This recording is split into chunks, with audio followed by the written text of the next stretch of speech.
acompaña también un nuevo ponente que se está sumando a este plan estratégico que tenemos en pro de la cultura. Por favor, lo vamos a recibir con un fuerte voto de aplausos a Alexei Leispartov.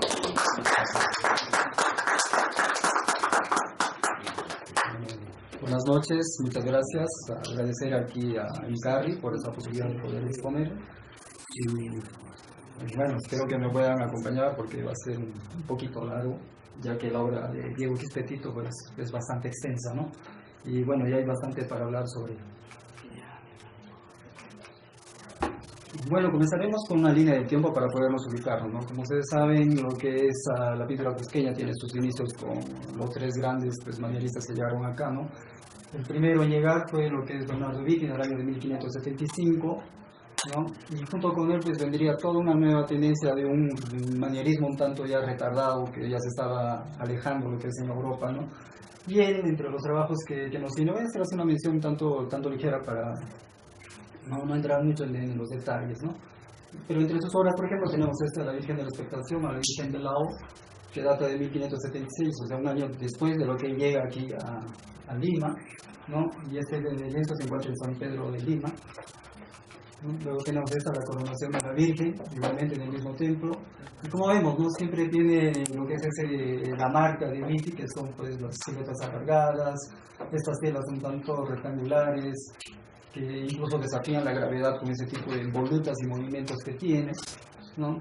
Y bueno, más que nada luego tenemos lo que es el tipo de los personajes, el rostro, ¿no? La suavidad, la elegancia, ¿no? Recordemos que Vitti entra a los 16 años, entra a lo que es a la orden de los jesuitas, ¿no? Y de ahí, dada su vocación de arte, es que lo promueven y al final lo envían a esta parte de América Latina para poder apoyar a las primeras misiones que en esa época se estaban ya instaurando en lo que es en esta parte de América, ¿no?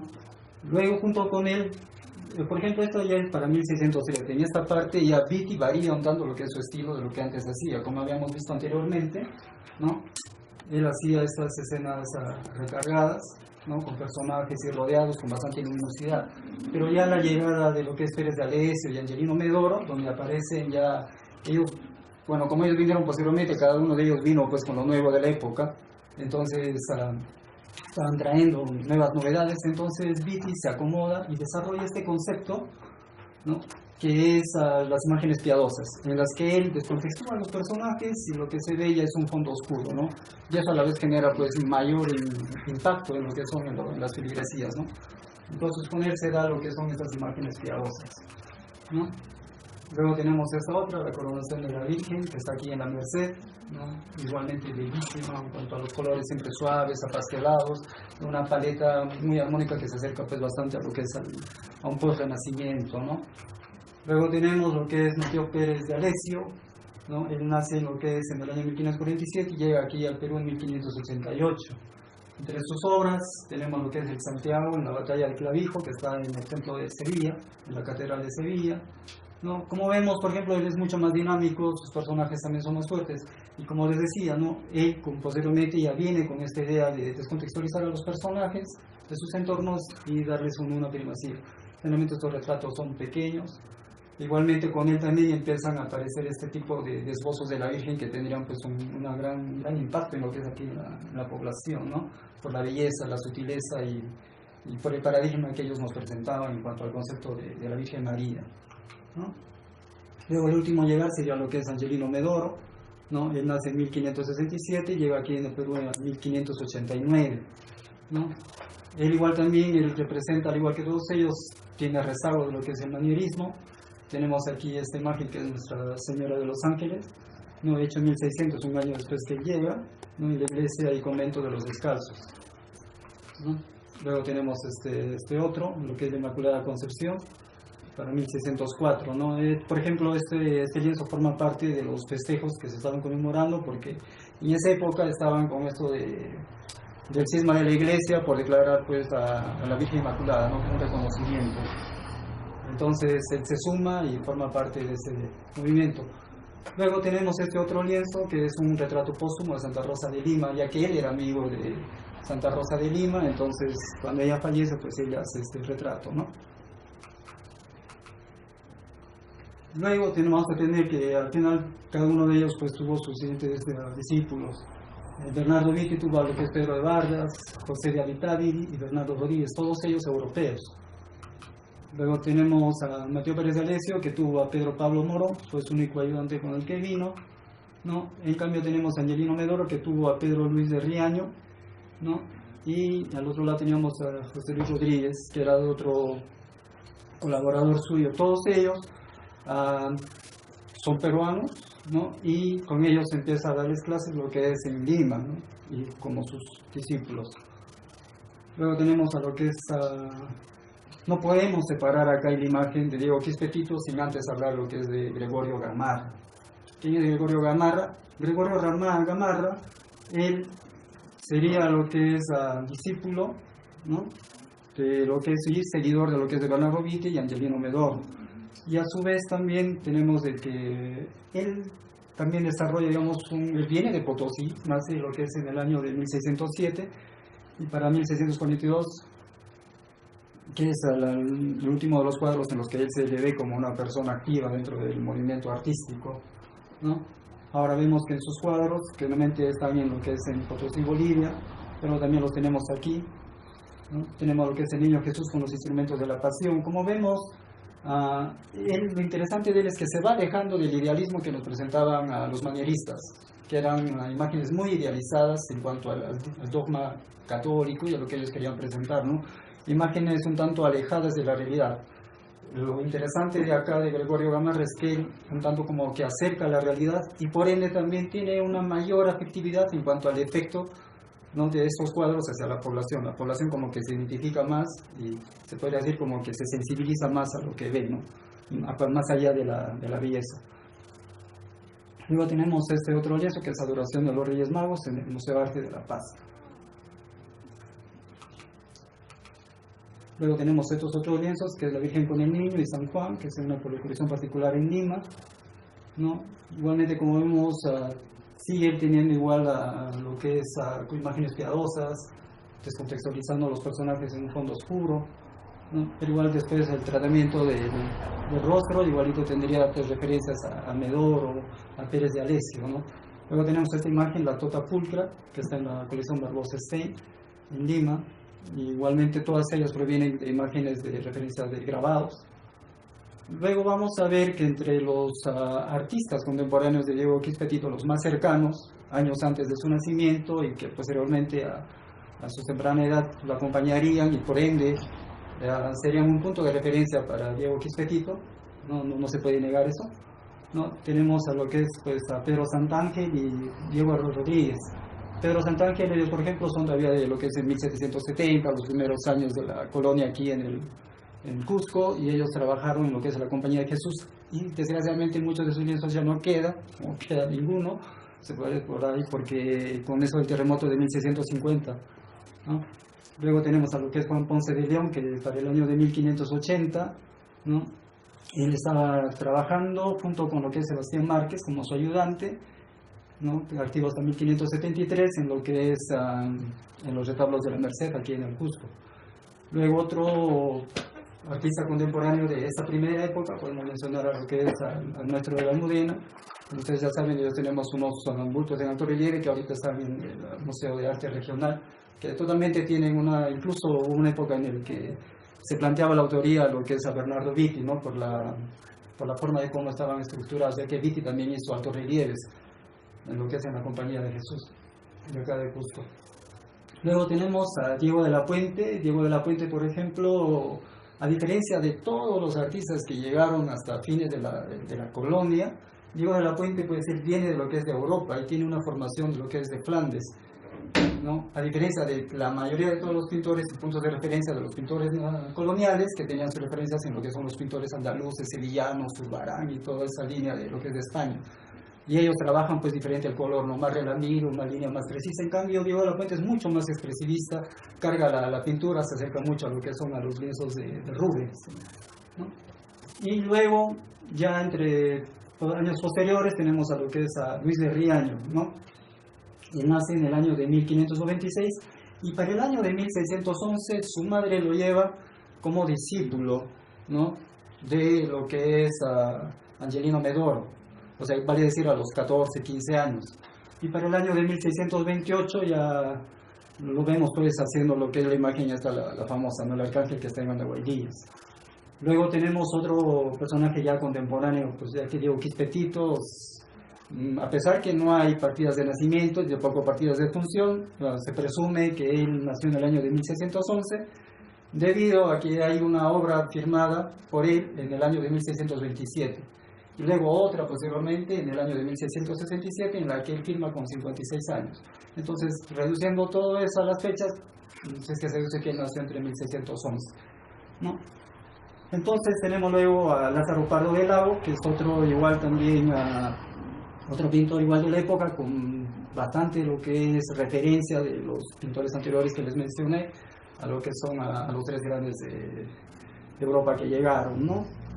Luego tenemos, entonces, para 1632, Lázaro Pardo del Lago, por ejemplo, firma lo que es la Ascensión de la Virgen, que está en el Templo de San Cristóbal, que es un lienzo recargado. Esto ya no pude poner más lienzo porque eran muchas imágenes y nos íbamos a ir de largo.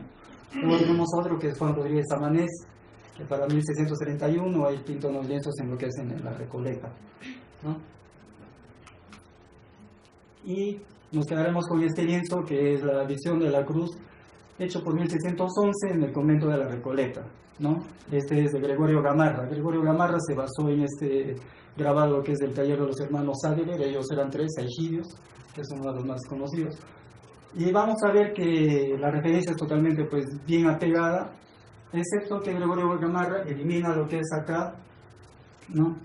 Lo que es, aumenta, perdón, aquí lo que es esta parte de a San José y elimina en el otro lado, que aquí ya no se ve, pero en esta parte había lo que es un biombo, ¿no? Por así decirlo, una estructura, pero después él es bien apegado. Lo interesante de este lienzo es el color. Recordemos que los grabados pues venían así en blanco y negro, y el trabajo realmente que lo hace valioso a todo lo que vinieron a hacer los pintores aquí en esta parte es poder imaginar, cromatizarle, darle el volumen, ¿no? Y crear esa realidad en una superficie pues bidimensional, ¿no? En una época, estamos hablando de 1600, ¿no? O sea, el proceso mental y el trabajo pues, era bastante arduo y las referencias eran muy pocas, solamente ellos tenían a todo lo que llegaba acá, ¿no? Entonces, de esa parte, lo que muchos críticos evalúan en él y ven este dinamismo que le pone, le da mucho más realismo, a pesar que son imágenes idealizadas y todo, ¿no? Son abstractas en el concepto, digamos, andino, de lo que nosotros como cultura estábamos acostumbrados, ¿no? La Iglesia Católica viene pues con estos conceptos abstractos, ¿no? Ángeles, santos, vírgenes, ¿no? Y entonces, pero él los acerca con este realismo, y esto es algo que es valioso en Gregorio Gamarra. Luego nos quedamos con este otro lienzo que yo quería comenzar con el primer lienzo que está fechado de Diego Quispetito, que es en una colección de Lima, que es una Virgen Inmaculada en el año de 1627, ¿no? O sea, si Diego Quispetito nació en 1616, para 1627 estaba como con 16, 17 años, ya firmando sus obras y por ahí pues empezándolas a vender, ¿no? Pero no pude encontrar en ningún lado una imagen que realmente me dijera al pie de la imagen, esta es la Virgen Inmaculada. He encontrado varias imágenes, hay un montón de imágenes, hay páginas donde incluso hay 90 imágenes, pero muchos se emocionan y le ponen como atribuido, ¿no? Entonces yo quería llegar pues a la obra, pero no pude. Entonces la más cercana a esa sería esta, la de 1631, pero que es por el convento de Santo Domingo, que como ven es el mismo tema de Gregorio Gamarra. Este es un caso inusual y muy interesante, ya que es el único que tenemos aquí dos temas totalmente iguales. Claro, cada uno lo ha desarrollado pues en su estilo, ¿no? Diego Quispetito en esta parte aquí, él mantenía, por ejemplo, lo que es el biombo y todo eso, pero agrega este personaje de San José. A pesar que la posición es una diagonal que es muy cortante a todo el movimiento, ¿no? Y es un personaje grande, él mantiene y le da un aire, hace respirable la obra, ya que en esta parte, a pesar que también aquí es muy agradable toda la pintura, pero el espacio que es muy reducido, hay como un horror vacui, hay como un horror al azul por un aglutinamiento de personajes. Sin embargo, aquí se ve tanto más aireado, ¿no? Luego aquí tenemos lo que es la firma, ¿no? Que dice Diego Quispetito me hizo en el año de 1631, ¿no? Luego vamos a continuar por acá.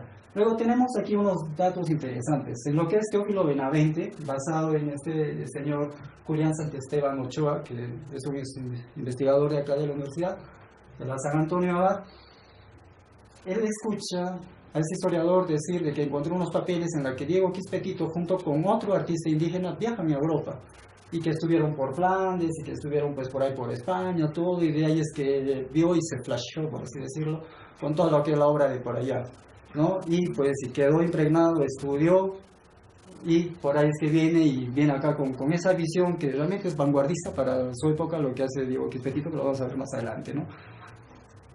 Pero no se ha llegado a rastrear, ese señor no llegó a publicar eso, esa publicación, ni por ende no sabemos de sus fuentes, ni nada. Eso habría que buscarlo, pues ahorita digamos en lo que es en los archivos de lo que es de Casa de las Indias, ¿no? Donde se anotaban todos los que viajaban. Pero bueno, hasta ahora ha quedado ahí en el aire. Entonces queda más como una suposición, ¿no? Entonces, como les digo, es Teófilo Benavente que nos da esta versión. Luego vamos a empezar ya con lo que son las obras de Diego Quispetito, sus primeras obras, que están estas ubicadas pues en el Templo de San Sebastián, y el Templo de San Sebastián fue o es uno de los templos donde ha quedado la mayor cantidad de las obras de Diego Quispetito, la cual nos permite hacer un estudio de lo que es su evolución y su trabajo. En los primeros años, estamos hablando de que en 1634, él todavía está pegado, su línea es un tanto dura, es un tanto fiel en cuanto se podría decir al desarrollo de las imágenes, ¿no? O si lo pudiera reducir de repente la imagen ahí, ¿no? Para que no se pierdan, porque he tratado de enriquecer, ¿no? con las imágenes de las pinturas, que realmente es interesante para verle los detalles. Entonces tenemos él trabaja la serie de los 4 notables de la iglesia. Tenemos a San Ambrosio, ¿no? Que como vemos, no digo Quispetito ha trabajado en función a la imagen, cambiándole elementos, ¿no? Dándole lo que es más riqueza para llenar el espacio. Y desde aquí ya se podría decir que vemos un detalle interesante en lo que es en la obra de Diego Quispetito, y que genera una ruptura a lo que hasta esa época se hacía en la pintura cusqueña en referencia a los grabados. Él no se ciñe fielmente a los grabados, sino les aumenta, ¿no? Para enriquecer. Entonces libremente él ya empieza un tanto a alejarse, ¿no? Incluso cambia elementos, ¿no? Como vemos acá, aquí le pone pues la corona, aquí no tiene, y así le muestra los angelitos y todo, ¿no? Un tanto para enriquecer la composición y también darle pues más riqueza, se podría decir, a la imagen. Luego tenemos otro San Jerónimo, igualmente está basado en un grabado de Gilio Sadeler, uno de los hermanos, ¿no? Como vemos, la referencia es formal, simplemente, se puede decir en el personaje como justificación, pero después, ese es otro detalle, Diego Quispetito le pone lo que es la anécdota, ¿no? Vale decir, aquí angelito que le está pues sosteniendo lo que es el sombrero del cardenal, ¿no? Igualmente otro le está ayudando a sostener aquí el libro, ¿no? Entonces estos son elementos que son interesantes, como que ya nos empieza a contar algo la pintura, ya no es solo mostrarnos, sino mostrarnos una acción, ¿no? Que uno ya al verlo desarrolla pues la imaginación, no, mira qué lindo el angelito le está llevando, entonces ya como que la imaginación se dispara, y eso es algo realmente que nos habla mucho de la creatividad de Diego Quispetito, ¿no? A pesar de que este lienzo, por ejemplo, Teresa de Gisbert, Luis Enrique Tors, varios de ellos lo mencionan pues como que es una de las obras un tanto más ligeras de sus primeras series, ¿no? Ya que el dibujo todavía es rígido, ¿no? La línea es un tanto rígida, a pesar que el trabajo es, como ellos lo dicen, preciso y realmente académicamente correcto, ¿no? Todavía se ve pues a un Diego Quispetito atrapado en ciertos cánones, siguiendo todavía ciertos rezagos de lo que es el manierismo, ¿no? Tenemos lo que es a San Gregorio. Igualmente, como lo decía, ¿no? Vemos el que enriquece a los personajes, pues aparte en lo que es en la túnica, en la capa, ¿no? Y como digo, aquí Los Ángeles, que igualmente aparecen en estas cintas, que es un detalle también que con el tiempo se haría muy notorio y reconocible en lo que es el Diego Quispetito, ¿no? Luego tenemos, como vemos, igualmente que en los otros es solamente la figura referencial, porque después es libremente rellena, se podría decir, o aumenta pues imágenes a lo que es al resto del lienzo, ¿no? La cromática y todo realmente es totalmente agradable. Esa parte también pues, tenía un buen manejo cromático para equilibrar sus obras. Y con esto también él empieza otro detalle que lo hace interesante, les da una especie de teatralidad a todo lo que él hacía, ¿no? Parecen como escenas así posadas, pero siempre cargadas de lo que es la anécdota.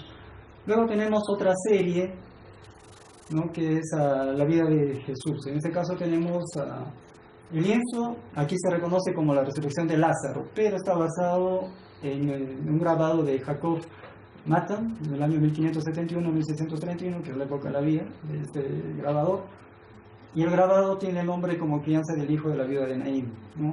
Pero Diego Quispe-Tito, lo que se rescata algunos personajes, elimina otros como este, y elimina todo este espacio para convertirlo pues en un paisaje, ¿no?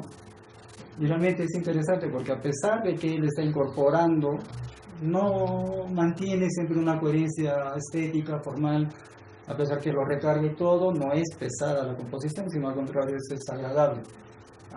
Yo, bueno, no pude encontrar solamente lo que es este lienzo, que es antes de la restauración, luego lo vi, el lienzo ya acabado, y realmente el colorido que le da pues tiene una frescura y un color verde bien agradable. Aquí se ve un tanto oscuro, ¿no? Pero el lienzo realmente es mucho más luminoso de lo que se ve aquí. Luego tenemos este otro, que es la entrada de Cristo en Jerusalén, ¿no? Este se acerca bastante a este grabado de lo que es de Jerónimo Weix, ¿no? Que a su vez, por esos años, bueno, anteriormente para allá era 1570, 1562, con lo que es el San Ignacio de Loyola, cuando crea los ejercicios de los espirituales para su orden, contrata a lo que es a Jerónimo Nadal, que se basa en estos grabados de Jerónimo Weix, y saca lo que es todo un portafolio de 150 y tantos grabados, en los cuales estos van a basarse muchos pintores para realizar las pinturas de aquí, en la región de Cusco, ¿no? Y lo que es en la parte de Ayacucho, Quito, ¿no? Entonces lo vamos a encontrar lo que es en Jerónimo Nadal, ¿no? Que es interesante los grabados, ¿no? Como vemos igualmente, ¿no? Diego Quispe-Tito igualmente, a pesar que respeta lo que es la idea formal, siempre pues le va agregando, cambiando cosas, como este personaje acá en el árbol, ¿no? Como que es una referencia directa, como es el que le regresa pues el discurso a Jesús, ¿no? Al escucharlo atentamente, por eso es que se subió al árbol, ¿no? Y quizás es la representación hay un rico que en esa época se presenta y se sube a un árbol, y lo que llama la atención de Jesús, y luego lo invita para lo que es una cena en su casa, ¿no? Bueno, continuamos, perdón. Luego tenemos aquí esta la oración en el huerto, que para muchos de los historiadores es uno de los lienzos más logrados, más armónicamente logrados, y quizás aquí ya perfilamos lo que es pues lo que ya vendría el Diego Quispe-Tito en su madurez posterior, ¿no? Ya que vemos este tipo de paisajes, esta transición de colores tan agradable que él hace. Ya aquí vemos mucho más soltura en los personajes, este tipo de fondos cada vez flamencos van ganando más espacio en sus pinturas y más preponderancia, ¿no? Luego tenemos de que a esta serie de la Pasión, ¿no? Le faltan otros lienzos. Ahorita solamente hemos encontrado catalogados y reconocidos en lo que es en San Sebastián, los 4 que hemos visto anteriormente, pero si se considera una serie que sería la Pasión, pues faltarían estos otros lienzos, ¿no? Que serían la flagelación de Jesús. Luego Jesús atado a la columna, la coronación de espinas, Jesús con la cruz a cuestas, camino al Calvario, la crucifixión y muerte de Jesús. No faltarían esos lienzos, los cuales no se encuentran. Luego tenemos, como otro lienzo, tenemos la resurrección de Cristo, basado en este grabado de Cornelis Bloemart, ¿no? En este lienzo, por ejemplo, es mucho más formal, ¿no? Vemos, bueno, de repente, para darle preponderancia a la figura, él ya no entra en ponerle muchos más elementos, ¿no? Sino para ganar la importancia de acá de Jesús que sale del sepulcro, ¿no? La luminosidad y todo. Este lienzo todavía no lo llegué a ver restaurado, entonces no pude conseguir una foto de él. una imagen mucho más precisa. De esa misma serie tenemos esta otra que es la Ascensión de Cristo, que es muy parecida a la de la Ascensión de la Virgen María, la que está ubicada aquí en San Cristóbal de Lázaro Pardo del Lago, ¿no? Y el colorido incluso es muy similar, ¿no? Perdón. Entonces, lo interesante de acá, por ejemplo, es el atrevimiento. Yo lo veo así, a mi manera, es aquel, en esta cinta que vemos aquí, es ahí donde está su firma, ¿no? Muchos pintores, como todos sabemos, pues generalmente lo ponen a un costado, abajo, lo esconden, pero sin embargo él, como haciéndose saber, yo he pintado, ¿no? Porque dice aquí Diego Quispetit de su mano, ¿no? Y a su chura, como que él pagó para hacerla, ¿no? Firma ahí delante, como para que todos lo vean, ¿no? Entonces ese es un aspecto que me pareció interesante. No encontré, digamos, otros historiadores que hagan una mención sobre ese aspecto, digamos, no sé si psicológico o artístico o de su temperamento, para que hagan un comentario de eso. Luego, bueno, aquí tenemos lo que es un plano de lo que es el templo de San Sebastián, para ver la ubicación de la serie de San Juan Bautista en el templo, ¿no? De ahí, que son lunetos, son bastante grandes, son temáticas que están divididas en dos, ¿no? Y están ubicados aquí lo que es en el transepto de la nave central, ¿no? Luego de esta serie, lo único que tenemos como una referencia, ya que no se han encontrado conciertos de Diego Quispetit, tenemos esta otra, ¿no? Que se basa de Juan de Cárdenas, ¿no? que es Inca, ¿no? Junto con Luis de Layu Suso, ¿no? Dice el 18 de mayo de 1663, el cura licenciado Juan de Honor y Bustamante, él concierta con los indios don Marcos Quispecapi y don Juan Cusigualpa. Al parecer ellos eran analfabetos y no hablaban español, ¿no? Dice, con la asistencia del capitán don Felipe de Ayer Jara, que era protector de los indios naturales de la ciudad de Cusco, y con la participación del intérprete José Joaquín, incluso luego entran dos testigos más, ¿no? Ellos conciertan lechura para hacer todos lo que son los marcos de toda la serie que hemos visto. Incluso ellos ponen las medidas y lo detallan todo, y es por esa razón que, comparando las medidas y viendo la ubicación que se detalla en el concierto, es de que los historiadores deducen de que se refiere pues a esta obra de Diego Quispetit, ¿no? Y por ejemplo está hecho con el escribano Diego de Quiñones en el protocolo 291 en el folio, ¿no? 1055B. Le saqué del libro que es La Casa del Patrón, Documentos para la Historia de la Iglesia de San Sebastián, que le escribió en el año 2020 Jorge Calero Flores y Mildred Fernández Palomino, ¿no? Ellos son los que consiguen lo que son aquí el concierto, y a su vez también hacen toda la transcripción, que es bastante larga. Entonces aquí ya empezamos con lo que son la serie prácticamente que ha concitado pues llamar la atención de bastantes historiadores, ¿no? por la complejidad. Y aquí ya vemos otro aspecto de Diego Quispetit, que es este tipo de armados. Ya habíamos visto anteriormente un tanto la visión que él tenía, ¿no? De organizar sus personajes de una forma teatral, pero en esta parte de aquí pues él se dispara mucho más, y vamos a ver que él trabaja incluso muchos puntos de fuga, lo que es el trabajo de las referencias de lontananza, de la lejanía, perspectivas, y lo que es pues el dibujo, y como vamos a ver igualmente él no deja de cambiar y de acomodar los personajes de acuerdo a su interés, se podría decir, pictórico, y su necesidad de él, ¿no? En cuanto al manejo de lienzo.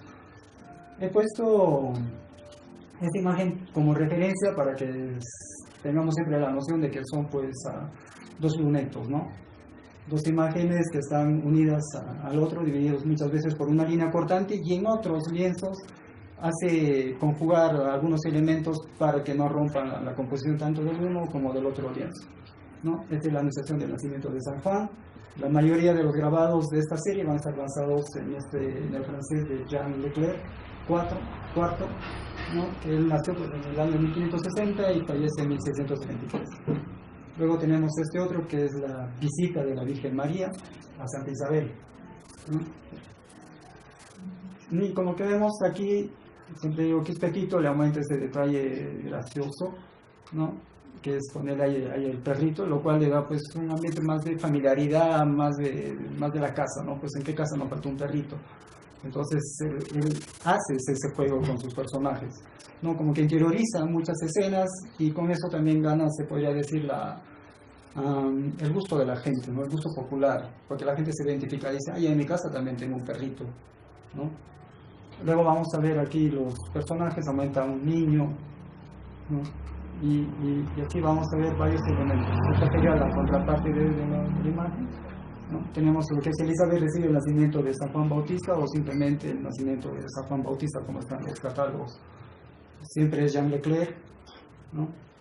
Normalmente vamos a ver que Jesús cambia, Quistetito, disculpen, cambia lo que es algunos elementos, en este caso el paisaje, ¿no? Le da mucha más profundidad y gana el cielo para ganarle pues amplitud, ¿no? Un tanto para romper lo que es lo abigarrado, lo oscuro y lo cerrado de la escena, ¿no? Y como vemos la ubicación de los personajes, él aumenta esta parte de acá, de los angelitos ahí acomodando, lavando la ropa de San Juan Bautista, ¿no? Siempre dándoles ese aspecto de la anécdota, ¿no? Un hecho aparte, ¿no? Luego tenemos que son las familias de Jesús y San Juan Bautista, ¿no? Entonces, como vemos igual, también otro elemento que sería reconocible en Diego Quistetito son estos rompimientos de gloria ahí entre nubes, ¿no? que genera pues lo que es el hecho asombroso, el hecho milagroso a lo que es la escena que él está narrando. Igualmente este es de Jean Leclerc.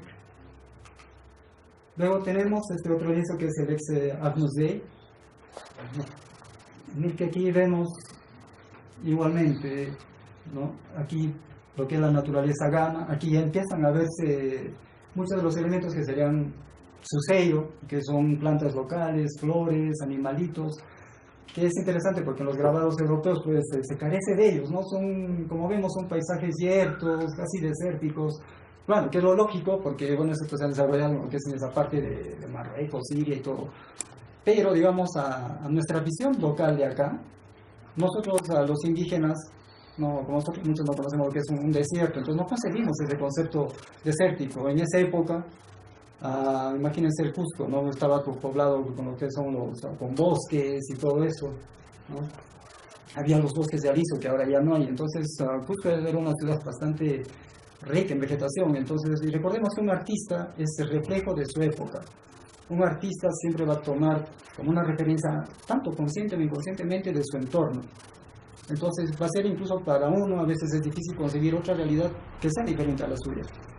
Mucho más todavía si nos referimos a una época en la que era mucho más dogmática, con todo este rollo que venían la Iglesia Católica, ¿no?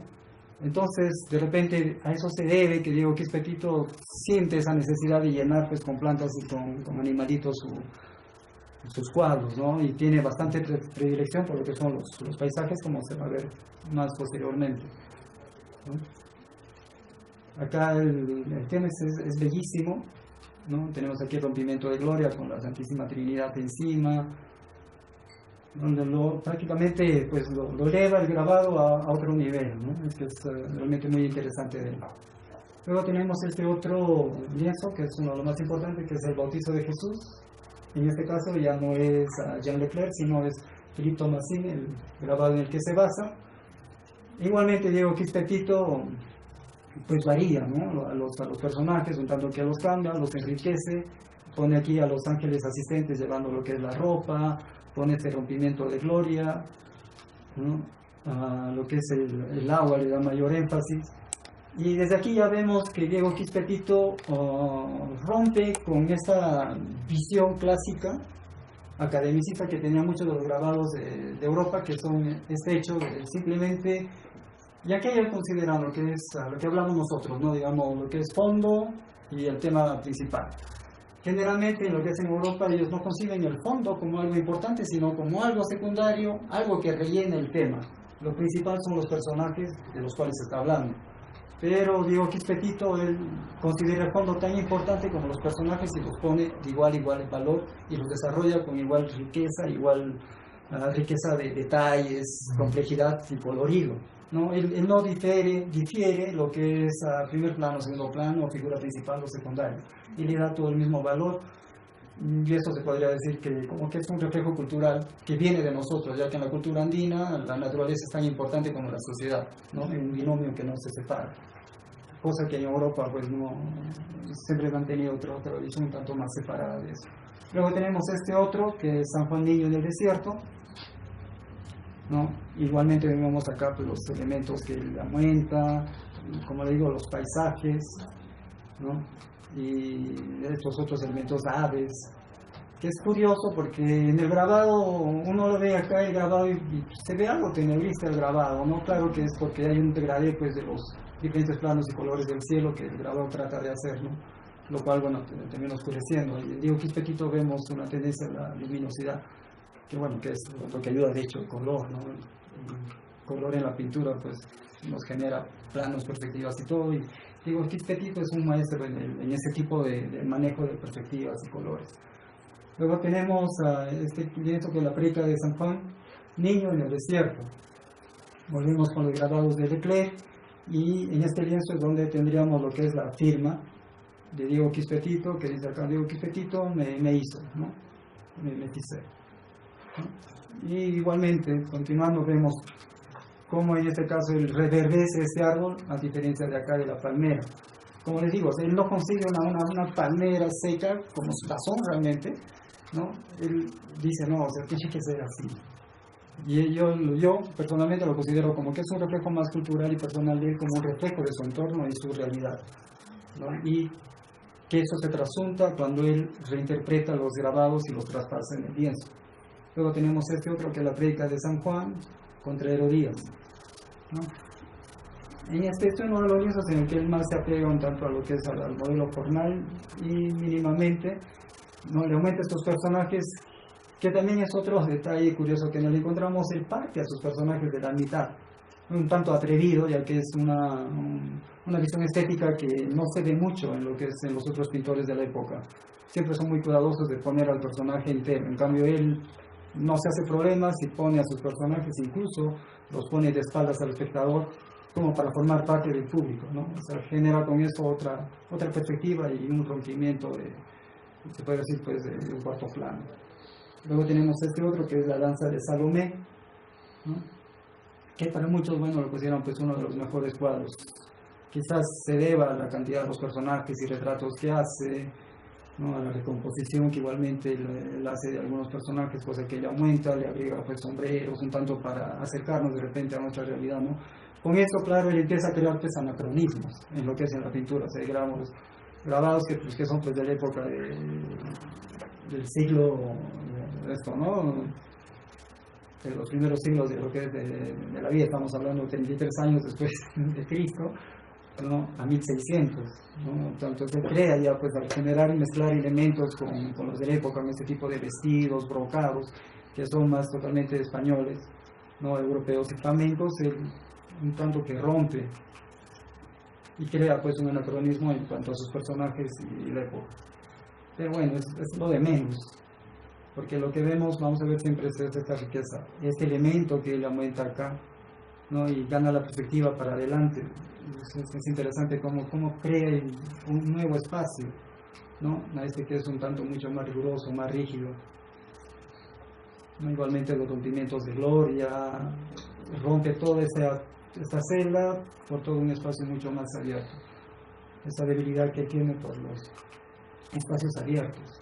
Luego tenemos la presentación de la cabeza de San Juan ante Herodías. Igualmente sigue siendo Leclerc el grabado en el que se basa, ¿no? Y bueno, seguiríamos hablando de los demás elementos. Luego entramos a otra serie, que curiosamente solamente hay dos, que están referidos a la vida de San Sebastián. En este caso es el martirio de San Sebastián. Este grabado está por otro de los hermanos, que es Justus Saavedra, ¿no? Y vamos a ver que igualmente Diego Quispequito no cambia los personajes, los reacomoda, crea nuevos otros, ¿no? Y el personaje que aquí compositivamente, este grabado está perfectamente ejecutado, ¿no? Se ha equilibrado los dos personajes a los costados para crear un tercer fondo ahí, ¿no? Sin embargo, él centraliza el personaje, ¿no? Ubica dos grupos y genera una perspectiva casi en media U, ¿no?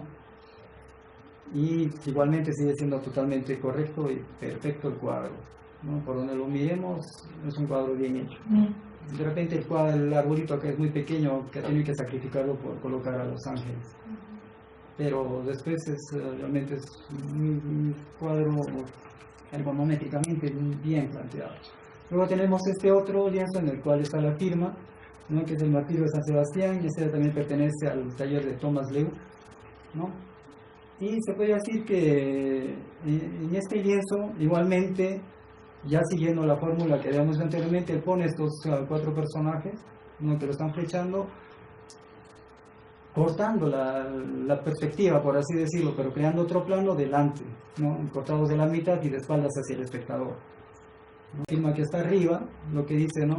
Que el cacique don Joseph Chalco Yupanqui y don Juan Texetupa son los que se mandaron a hacer este lienzo, ¿no? En el año de 661. Es interesante, yo que este título firma así varios lienzos con solamente las 3 últimas fechas del año, ¿no? Entonces sería 1661.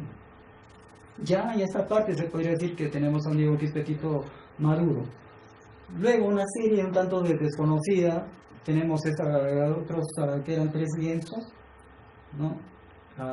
Que son sobre lo que es Adán y Eva, la parte esa del Génesis. Y este lienzo yo lo llamo lo que es el abandono del paraíso. Simplemente lo han puesto Adán y Eva nada más en la catalogación. Pero bueno, haciendo un análisis, he preferido darme esa libertad, ya que ellos, Adán y Eva, están vestidos. Y eso ocurre después que hay el pecado capital, ¿no? Que ellos se sienten avergonzados de verse desnudos y buscan con rapidez a vestirse. Y por la actitud de los personajes y por la mirada que tienen, es como que están huyendo o saliendo de algo. Que definitivamente no es la expulsión del paraíso, ya que no está el otro ángel con la espada flamígera que siempre aparece en estos temas, ¿no? Pero igual el tema aquí es pretexto para Diego Quispe-Tito para llenarlo pues de animales, flores, ¿no? Y otros detalles en las referencias donde encontré, hablaban que incluso había monitos, hay quirquinchos, hay toda una serie de animalitos locales, ¿no? Luego tenemos la contraparte del lienzo que hemos visto sería este, que es el pecado original. En este costado está Adán y Eva con la serpiente y el árbol sosteniendo la manzana, y aquí ya le está ofreciendo Adán. Como vemos, ambos todavía están desnudos, ¿no? Y igualmente acá pues como vemos animalitos, árboles, ¿no? Un paisaje realmente idílico. Y así es como se veía en el templo de San Sebastián los 2 lienzos que estaban encima de lo que es el arco de la puerta de ingreso de la puerta de fieles, ¿no? Al costado del templo. No llegué a ver los lienzos restaurados, entonces no pude conseguir. Otro lienzo que debió formar parte de esa serie sería esta, ¿no? La provisión del árbol de Viñilmal. Este lienzo ya fue restaurado para esa época, ¿no? Igualmente vemos la riqueza, el colorido, y es uno de los pocos lienzos en los cuales se trabaja lo que es la anatomía humana, siempre dentro de los cánones de la iglesia, ¿no? Senos pequeños, las partes de los genitales cubiertos, ¿no? Que bueno, son parte del dogma. Lo que es en el templo de la capilla de San Lázaro, que está al costado del templo, teníamos este lienzo que era la Piedad, que está firmado en el año de 1673, ¿no? Que desgraciadamente por los años 90, 80, no recuerdo la fecha, pero hubo un incendio y así fue como quedó, ¿no? Y bueno, aquí tenemos lo que todavía era la firma. Yo tuve la oportunidad de trabajar en la restauración de este templo de San Lázaro, y lo que pude ver de cómo fue el incendio fue de que se quemó el retablo, y al generarse toda la cantidad de calor por la proximidad que estaba al lienzo, la capa pictórica empezó a hervir, ¿no? En sí el lienzo no se ha quemado, sino por esa cercanía al fuego ha sufrido los estragos. En este caso la capa pictórica empezó a hervir, empezó a enconcharse y a formarse cazoletas. Luego la piedra se empezó a resecarse a tal punto que empezó a caer así en cuadraditos. Y cuando recogieron, las personas en ese momento trataron de coger los pedazos. Y cuando nosotros fuimos a restaurar, no podíamos hacer nada con las piezas. Lo agarrábamos y era como galleta que se deshacía en las manos. Y ya ni el color se había perdido porque, como les digo, se oscureció, se quemó y la pintura pues había hervido prácticamente. Y recuerdo que lo único que era reconocible en el lienzo en esa parte que sería lo que era el pie de Jesús, pero totalmente oscuro. Y realmente pues es una pena, ¿no? Y la única fotografía que tenemos es esta, la de Teófilo Benavente, en su libro, que es en blanco y negro, que para muchos críticos, en este caso Teresa de Gisbert, como historiadora, ella ha planteado de que era uno de los mejores trabajos de anatomía, ¿no? para la época que se tenía. Es una pena, ya que como manera de anécdota, digo, Teófilo Benavente también comenta que para abril de sería el siguiente grupo de esto. Entonces, mientras tanto les voy contando, ¿no? De que para abril de lo que es 1950, Teófilo Benavente había ido a visitar el templo y resulta que lo estaban arreglando, ya que por lo visto ese año hubo bastantes lluvias. Entonces habían bajado unos cuadros de Diego Quisquetito y lo habían puesto debajo de una de las torres, ¿no? Estamos hablando de abril. Para mayo de 1950, que hubo el terremoto, realmente justo fue una de las torres en las cuales se vino abajo, y los cuadros que pusieron ahí para resguardarlos, pues se perdieron totalmente. Entonces, esa parte, a veces yo pienso que Diego Quisquetito es un artista con destino asiago, o sea, porque sabemos de que ha pasado lo que les comento en eso, este incendio, y luego ya último el otro incendio, ¿no? Del 16 de septiembre del 2016, que realmente fue pues terrible.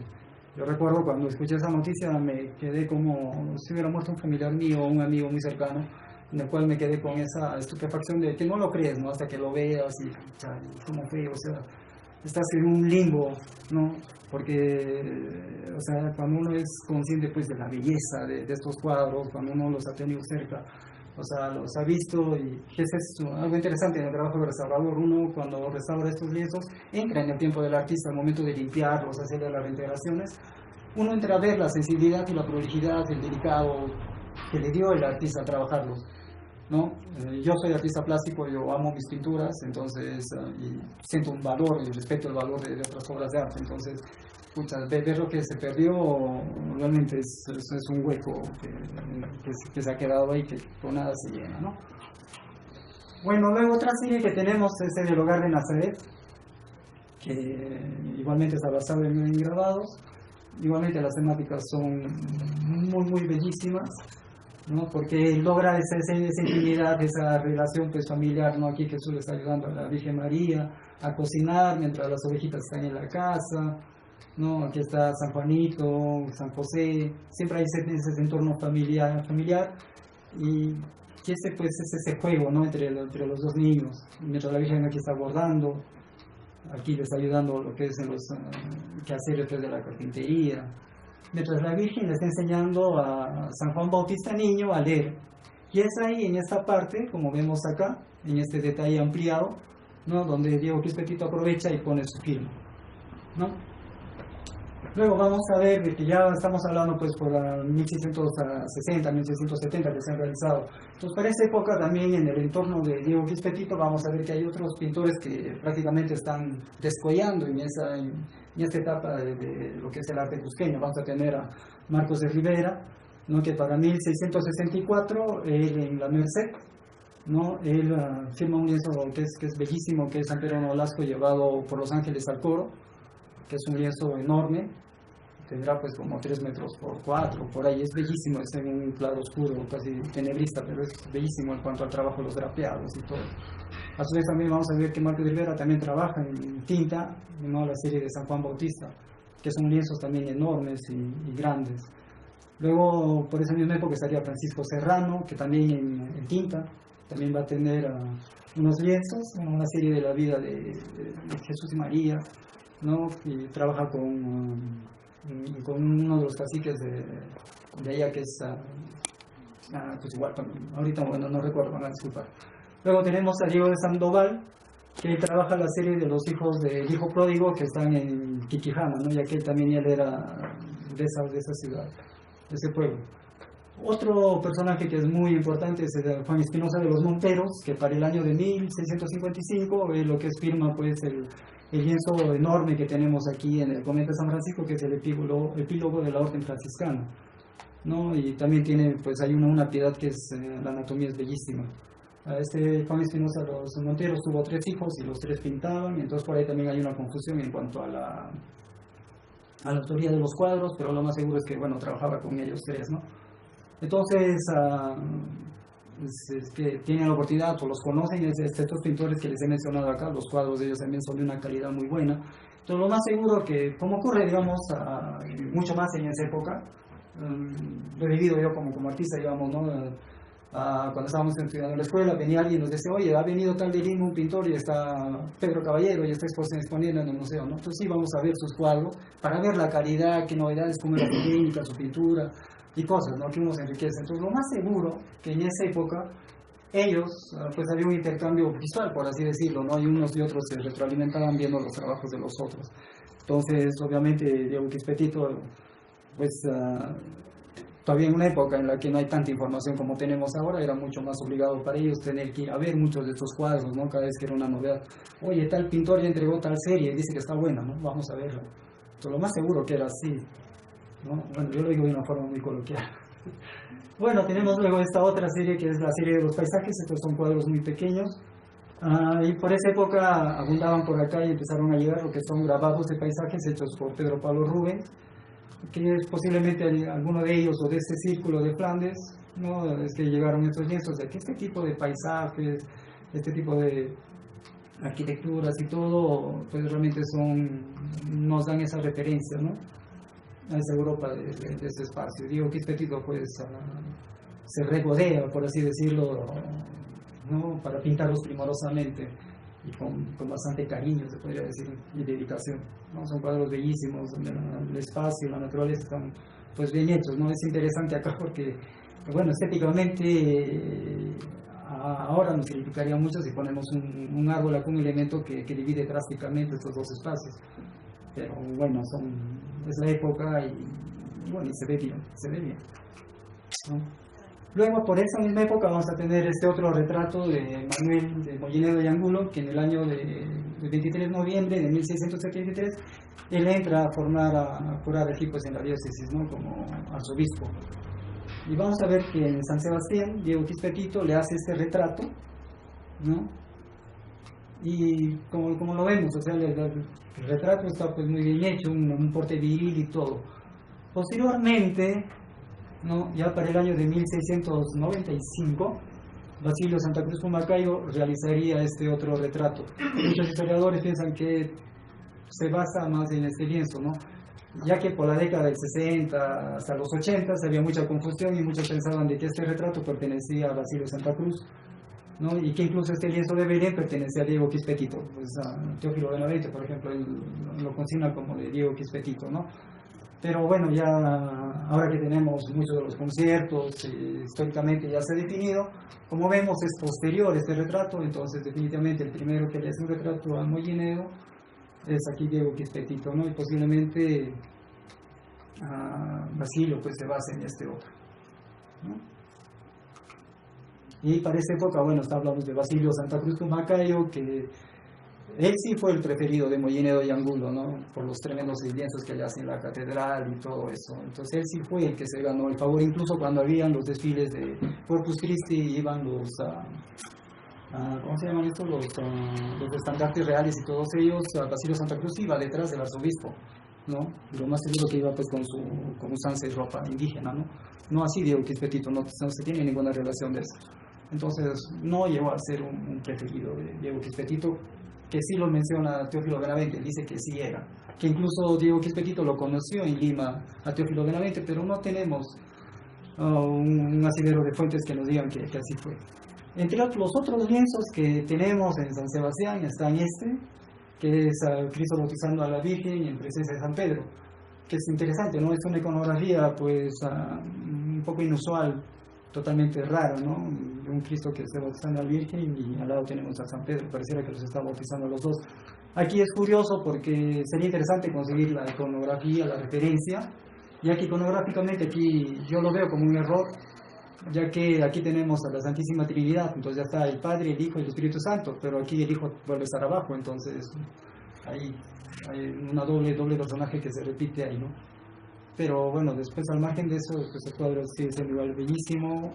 Lo que vemos aquí ya es un injerto que se ha realizado en los procesos de restauración, eso es antes de la reintegración cromática que se le hace, y como vemos pues hay bastante pérdida. Este tipo de pérdida es a causa de las chorreras de las lluvias, ya que cuando hubo el terremoto de 1950, prácticamente la mayoría de los templos, estoy hablando incluso de Quiquijana, también de Pinta, que tuve la oportunidad de trabajar ahí, que lo que más sufrieron esos terremotos fueron los techos se vinieron abajo, entonces estamos hablando de una época de lluvias, los siguientes años, y hasta que la PER 36 era los que se encargaron de restaurar, primero dieron prioridad a los lienzos de acá de Cusco, la catedral, todo, y poco a poco fueron alejándose, hasta que llegasen ahí, pues muchos de estos lienzos han seguido deteriorándose, ¿no? Y por eso es que también hay bastantes pérdidas. Luego, en esta serie de lienzos con una iconografía inusual, tenemos esta, la aparición de la Trinidad Abraham, y luego estarían otras series, que es la infancia de Jesús. Bueno, también pude conseguir las imágenes de esa, pero no la puse porque siempre hay la duda si pertenecieron a Diego Quisquetito o a Bernabé Nina, que sería uno de sus discípulos más cercanos a él y que para muchos es el que realmente le logra captar al maestro Diego Quisquetito lo que es esa calidad, ese cromatismo y todo, y muchos se confunden incluso en cuanto a la autoría de los cuadros, ¿no? Hay historiadores que van a poner a Bernabé Nina como autor y otros que van a poner a Diego Quisquetito. Para esta época y es muy difícil diferenciar los ambos, la calidad de ambos se vuelve excepcional.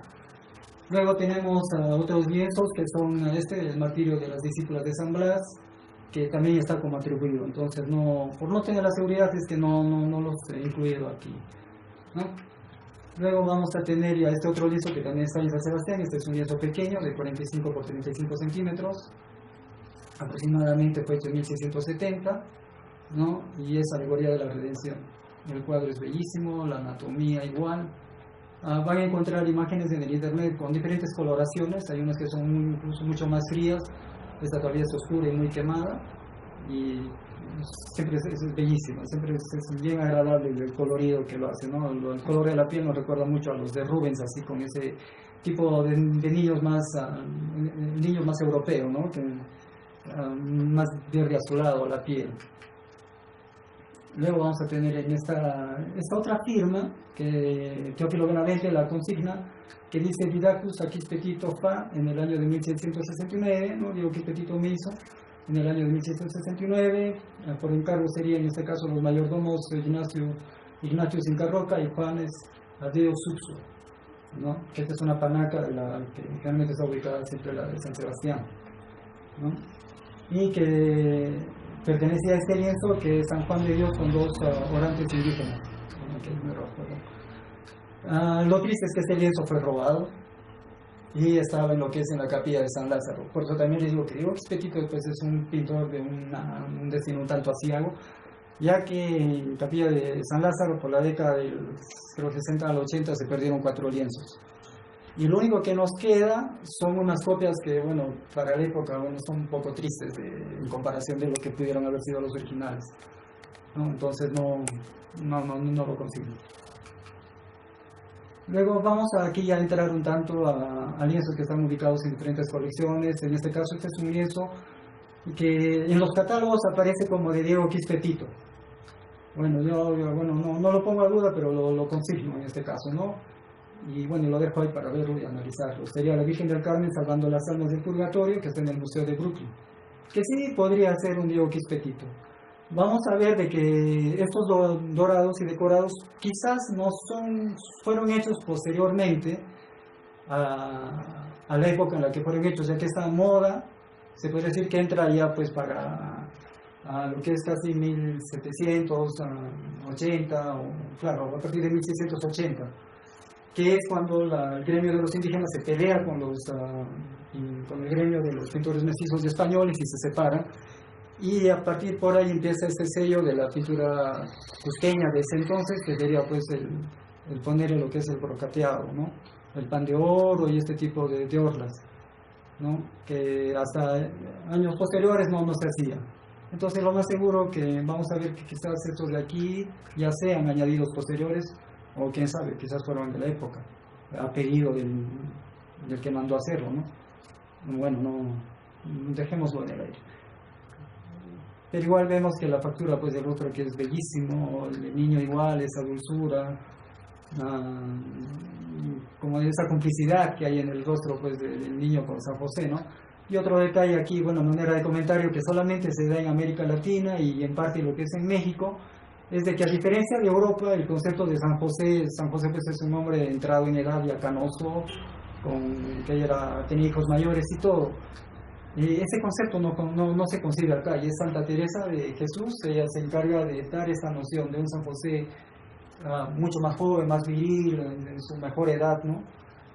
Que es una imagen que se va, un ideal que se va a repetir, se podría decir, en la pintura de esta parte de América, ¿no? A los San José jóvenes y no como los que se ven en los lienzos de Europa. Luego no podía faltar en lo que es esta Virgen coronada por la Santísima Trinidad en el convento de la Merced. Este lienzo es bellísimo, y aquí no pude encontrar la foto. Yo tenía la foto de y en esta parte de acá se ven 5 llamitas, ¿no? Que así en la lontananza y en la perspectiva solamente se ve la silueta de ellas que están caminando, ¿no? O sea, buscando cobijo, qué sé yo, bajo este árbol con los arbolitos.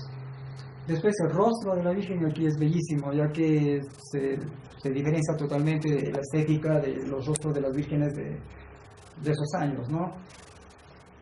Después, bueno, vemos este otro lienzo que está en el convento de Santa Catalina. Estos 2 lienzos, uno de ellos de la Sagrada Familia con San Joaquín y Santa Ana, ¿no? Y con los angelitos por ahí que están ahí jugando con los niños, ¿no? Como les digo, no siempre la anécdota, y que eso ya pues le da otro contexto, ¿no? Es interesante, le da familiaridad el hecho de concebir a un niño Jesús y un San Juan como niños, ¿no? Que juegan y todo ello, no tanto en el dogma católico como que rígida la cosa. Luego tenemos este otro lienzo que es el bautismo de Cristo. Aquí un tanto como que la cabeza es un tanto desproporcionada de San Juan Bautista, ¿no? Pero después igualmente es este fondo que le pone, el paisaje, las sombras intercaladas de las sombras y todo eso le da una profundidad, ¿no? Este color siempre azulado que le pone con ese azul índigo es bellísimo. Luego vamos a tener este otro lienzo que es la Huida de Egipto, que pertenece a la colección de Celso Pastor de la Torre, ¿no? Que aquí lo interesante pues esta montera, ¿no? Y que nos recordaría mucho a lo que son pues a las monteras de acá, pero vamos a ver de que él se basa en grabados de allá de Europa, y vamos a tener esta otra virgen que es la Virgen del Sombrero de Cintas, que fue realizada por Luis de Morales. Este Luis de Morales se le conocía como el Divino Morales en España, y tenía igualmente unas vírgenes María y unos niños bellísimos. Y muchos de ustedes, de hecho, que la conocen, solo que muchos no sabemos sus nombres, pero estas imágenes que siempre nos poseen, siempre recogen, son los más emblemáticos. Vamos a ver que Diego Quispe-Tito incluso copia, se podría decir, o toma como referencia ese estilo de Morales al hacer ese tipo de rostro, ¿no? Más ovalado, la nariz más bien más estilizada, delgada, ¿no? Entonces vamos a ver que toma una referencia, se podría decir, del mismo grabado en el que Luis de Morales hizo este cuadro, ¿no? Esta sería la firma que está en la parte del reverso. Si se ve así en este recuadro, es porque el lienzo ha sido reentelado, o sea, vale decir que se le fue puesta una tela para reforzar el lienzo original. Entonces, para no perder la firma, es que se les ha hecho estos recuadros. Vamos a ver esto más adelante, igualmente en otro lienzo que por ahí conseguí. Este lienzo es uno de los lienzos más emblemáticos, y para Stasi, por ejemplo, en el año de 1960, él plantea como uno de los momentos más interesantes de la pintura cusqueña, ya que es una ruptura, a diferencia de los otros lienzos, esta es una clara ruptura de textos, ¿no? De los grabados que nos venían de referencia. Les vuelvo a repetir, como ya les decía, ¿no? El espacio, el fondo aquí es pequeño, lo que gana preponderancia son los personajes, cosa que Diego Quispe-Tito acá lo invierte totalmente, ¿no? Imagínense, el lienzo es de 85 centímetros por 1,9 m, ¿no? Entonces los personajes de acá pues no son ni de 35 centímetros, ¿no? Es la tercera parte del lienzo. Todo lo que lo domina prácticamente es el paisaje. Entonces prácticamente le está haciendo acá una ruptura, un quiebre y un distanciamiento de lo que es su referencia. Entonces con esto, digamos, es también de que muchos dicen, ¿no? O sea, la escuela cusqueña realmente es una escuela cusqueña, porque hay muchos historiadores que niegan de que lo que se realizó acá fue una escuela cusqueña, ¿no? Ya que de aquí se hacían copias y copias, pero no. Con esto estábamos viendo de que no, pues aquí también ellos creaban, reformulaban, ¿no? A la vez se distanciaban y a la vez se acercaban a lo que son sus referencias, pero siempre se puede decir que hay un tono crítico en ese hecho, ¿no? Y el hecho de reformular genera pues un trabajo interno, ¿no? De decisión al momento de hacerlo. No es simplemente decir lo hago y lo hago, ¿no? Siempre hay hay todo un conflicto interno al momento de tomar una decisión de cambiar todo un entorno. Este lienzo está en el Museo Nacional de Arqueología y Antropología, basado aquí en este grabado, de Lucas Bosternat, que luego Pedro Pablo Rubens, ¿no? Está basado en uno de los cuadros de Rubens. Si vemos la anatomía, todos los personajes, siempre regorditos y rechonchos, que son la clásica de Rubens, ¿no? Entonces este es un lienzo que posteriormente, este planteamiento que inicialmente lo plantea,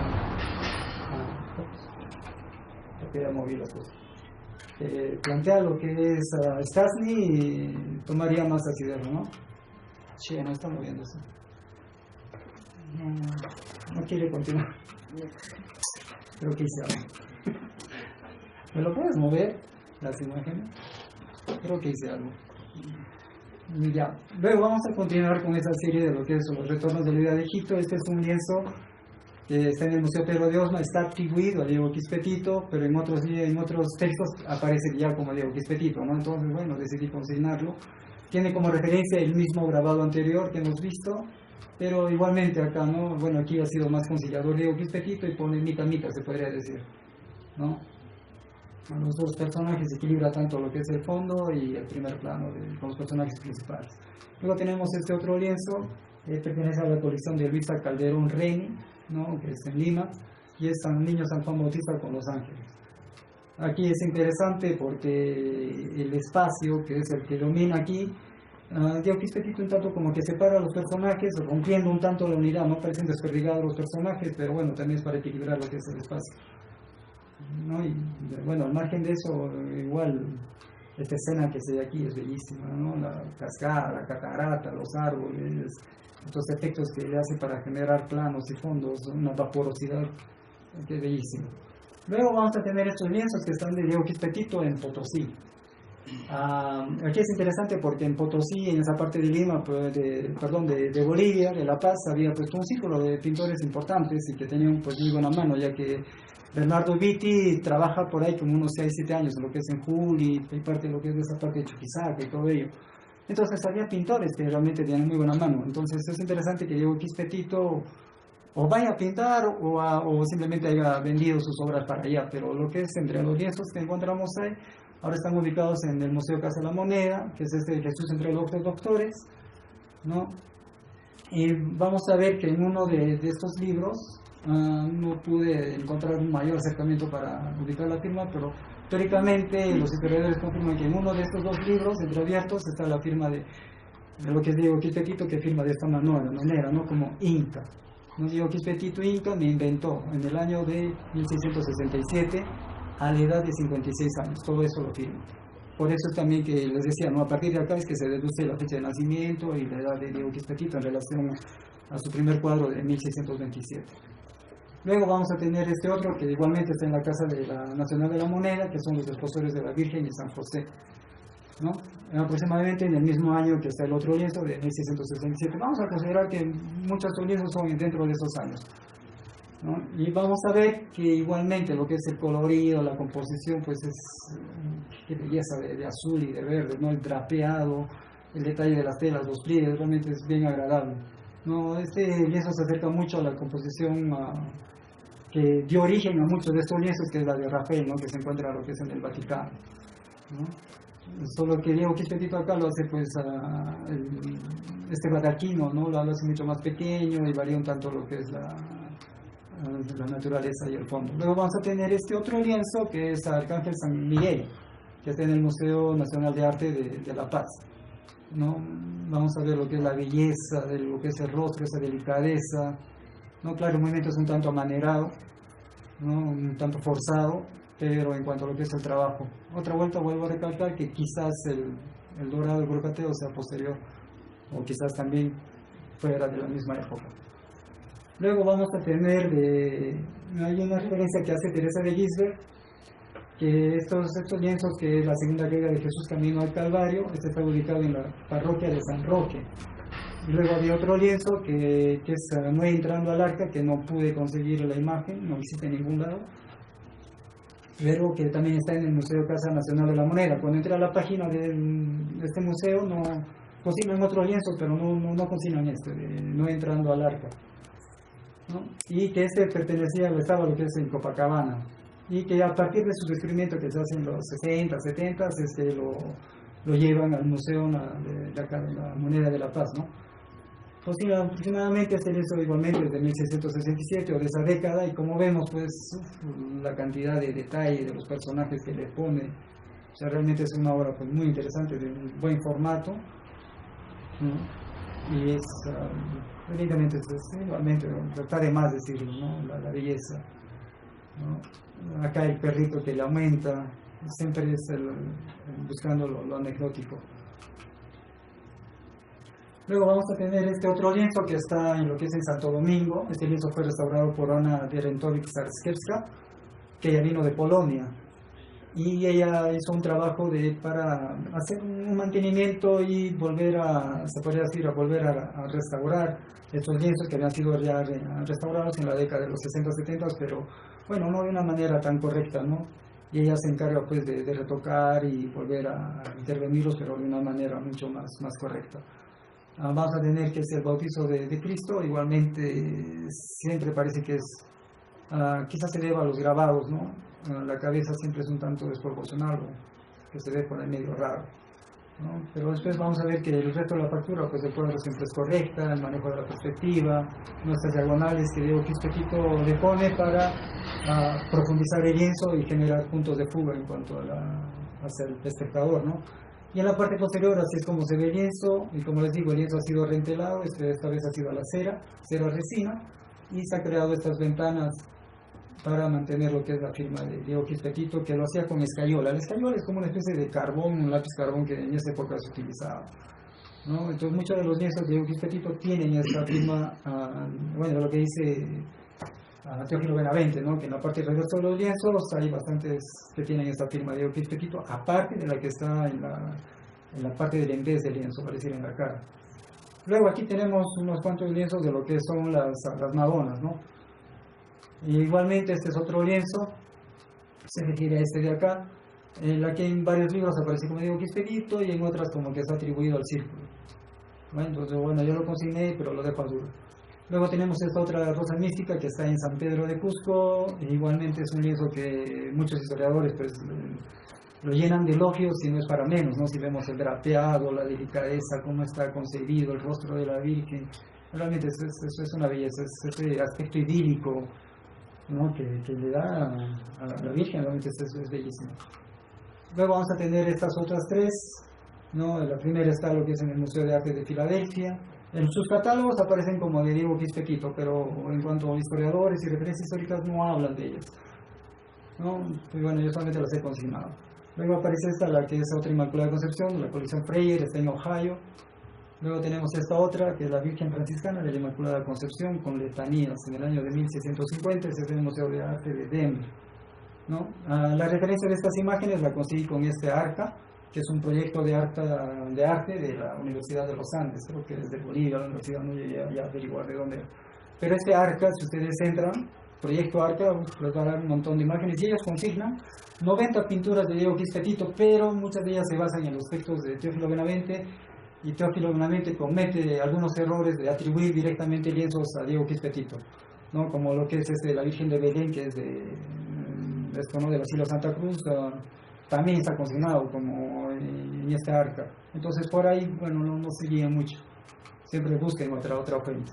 Luego tenemos este otro que es el Bautismo de Jesús, del siglo XVII, no aparece más fecha, y está ubicado en el Convento de los Descalzos. Es interesante la composición, lo más seguro de hecho que el lienzo debe ser mucho más colorido, más vistoso, solo que esta es la única foto que aparece siempre en las redes y en los libros también. En el libro del barroco cusqueño, el Banco de Crédito, es la única foto que aparece, y muchos recogen esta imagen como referencia. Luego vamos a tener estos otros de acá. Este es de una colección particular de Ronald Peralta, aquí en el Cusco, la referencia a la sequía de pesca, el proyecto de pesca, que es la adoración de los Reyes Magos, ¿no? El taller de los hermanos Vischer, en este caso, que son de Klaus y Nicolas Vischer, ¿no? Y como vamos a ver, pues igualmente, ¿no? Diego Quisquetito toma algunas libertades estéticas para cambiar, darle más énfasis a algunos personajes. ¿no? Variando un tanto lo que es el movimiento, el drapeado de acá para generar una división de planos, ¿no? Aquí es continuo, como ven, todos estos elementos al estar puestos en una misma línea es como un plano, una vista plana de una perspectiva. Pero al generar estos cortes que Diego Quispe-Tito hábilmente los pone, genera espacios intermedios y perspectivas, ¿no? Que visualmente pues engañan a uno y wow, ¿no? Se ve muy interesante. Luego vamos a tener este otro lienzo que ya es uno de sus últimos, del año de 1675, que es el tipo final. Como comentario, ¿no? Si vemos todas estas escrituras y estas referencias aquí escritas, definitivamente nos está hablando que es un lienzo que tenía fines pedagógicos de concientizar a los indígenas, ¿no? Y aquel concepto paganista que ellos tenían en referencia a lo que hacíamos nosotros los indígenas, bueno, siempre dijeron que éramos satánicos y todo ese rollo. Entonces siempre se utilizaron bastante estos lienzos de los juicios finales. Supuestamente había uno en lo que es aquí en la Compañía de Jesús, pintado posiblemente por Pedro de Vargas o Bernardo Vitti, y muchos los cronistas de la época decían de que ese lienzo había servido de mucho para que muchos indígenas se convirtiesen. Entonces de ahí es que viene esta fórmula de utilizar este lienzo, ¿no? Posteriormente con el barroco, y aquí ya estamos entrando al barroco, entonces ya vemos pues de que esta sería una temática totalmente redundante en lo que es en la corriente del barroco aquí en América, ¿no? Entonces lo que tenemos para muchos, como uno de los detalles que se ve en la parte del purgatorio, donde las almas están pujando por entrar lo que es divididos por esta celda, y uno de estos barrotes está la firma de Diego Quispe-Tito, ¿no? Entonces vamos a ver de que para muchos este sería un retrato de él, ya que entre todos estos personajes hay un indígena acá con una mascaipacha. Muchos atribuyen que es un autorretrato de Diego Quispe-Tito. Vamos a ver que Diego Quispe-Tito, para realizar este lienzo, pues se ha basado en 3 grabados. El primero es este de Felipe Tomasín, de 1606, que él toma como referencia este grabado para dividirlo en los espacios, ¿no? En 3 niveles: el cielo al medio, el paraíso arriba, lo que es el purgatorio, y el infierno, ¿no? Pero obviamente no era suficiente para el lienzo que Diego Quispe-Tito tenía como referencia de lo que él quería pintar, y se basa en este otro grabado que es del tríptico del fin de los tiempos, flanqueado por el cielo y el infierno, ¿no? Me voy a poner ahí el autor, que como vemos pues él igual coge estos otros elementos y los incorpora aquí, ¿no? Luego vamos a tener igualmente este otro tercer grabado, que es el juicio final de Jan Werix, de 1579, entre antes de 1579, la fecha en que fue realizado este grabado. Igualmente vemos que Diego Quispe-Tito pues toma elementos de acá para colocarlos ahí, ¿no?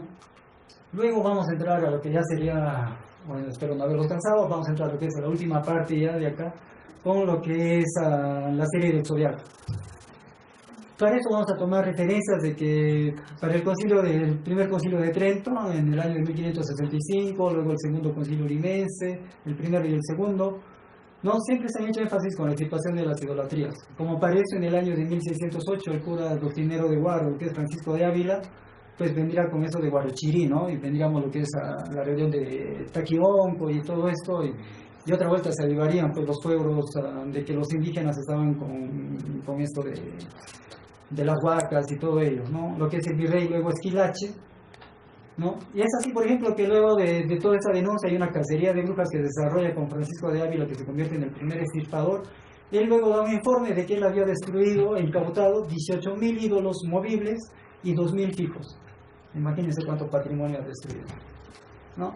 Luego tenemos de que el virrey Esquilache, ¿no? En el año de 1619, pues se da una absolución, ¿no? De crímenes de idolatría, ya que había 28.893 juzgados, de los cuales 1.618 estaban acusados por ser sacerdotes andinos. Entonces aquí pues la cuestión andina nunca se durmió, ¿no?